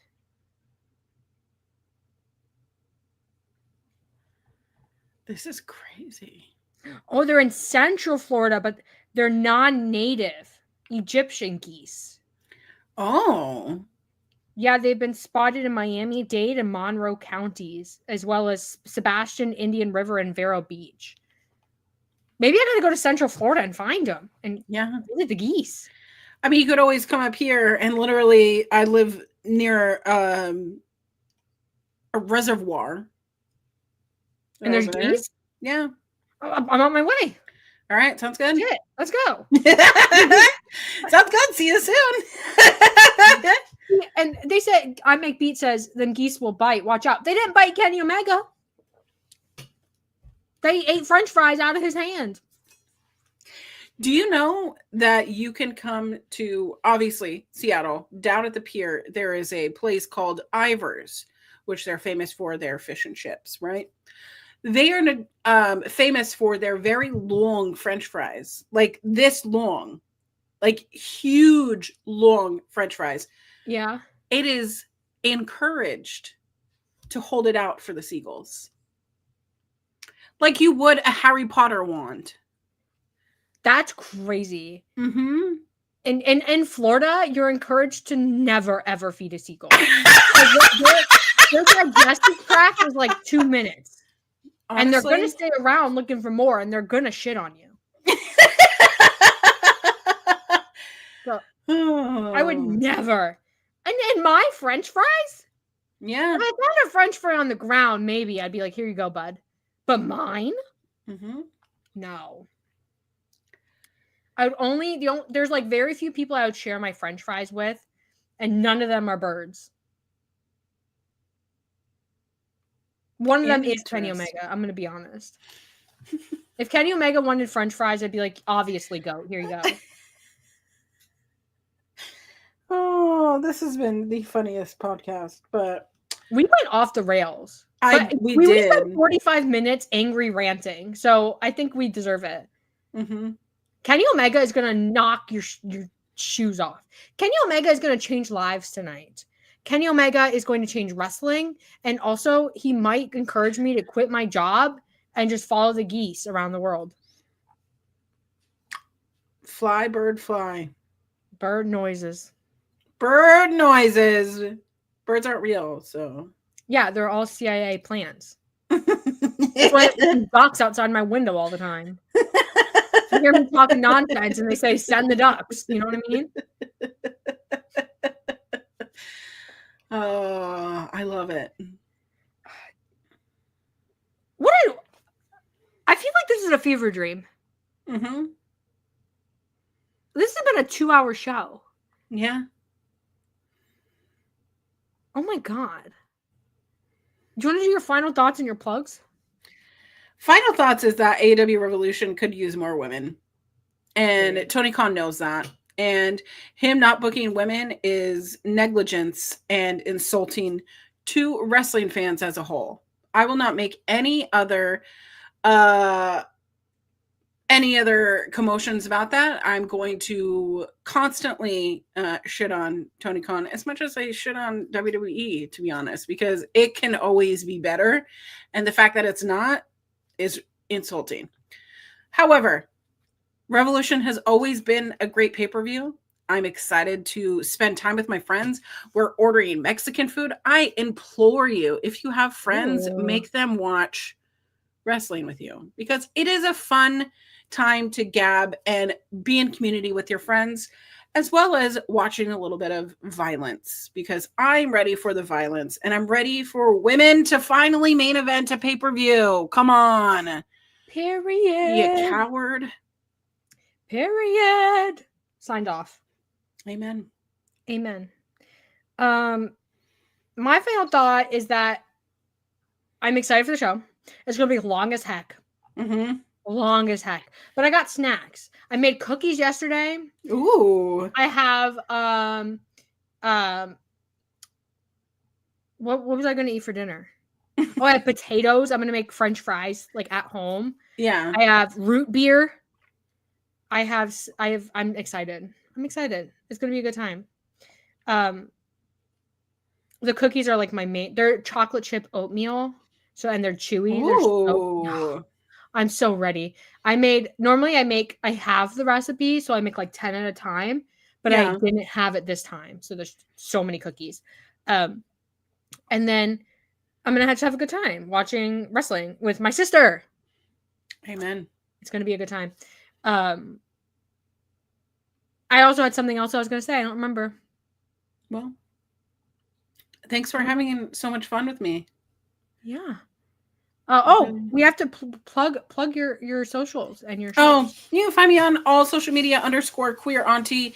I'm talking about wrestling all the time. I stream Thursdays through Sundays. If you want to hang out with me, by the way, after Revolution, you need a post show, come over to our local establishment.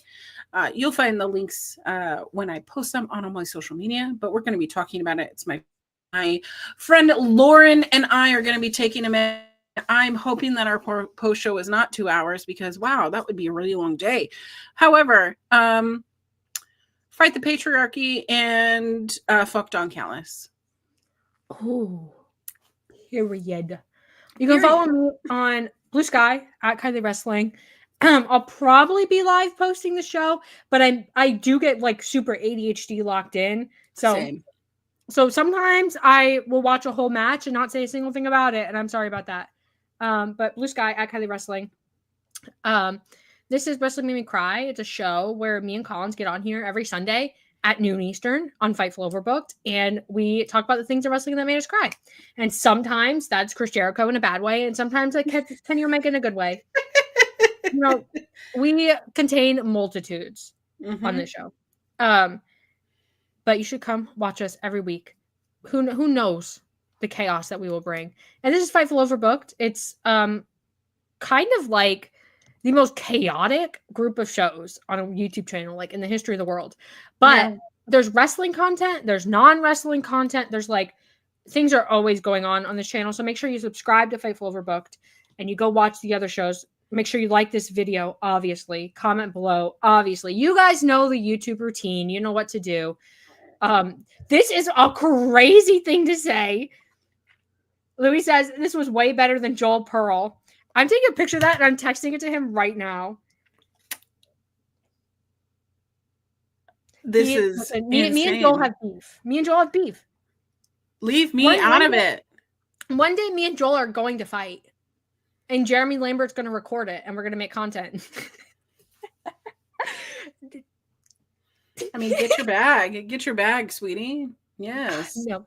Joel Pearl and I have a relationship where I would fight him, but if someone tried to fight Joel Pearl, they're dead. We just have like the most brother-sister type like relationship. It's great.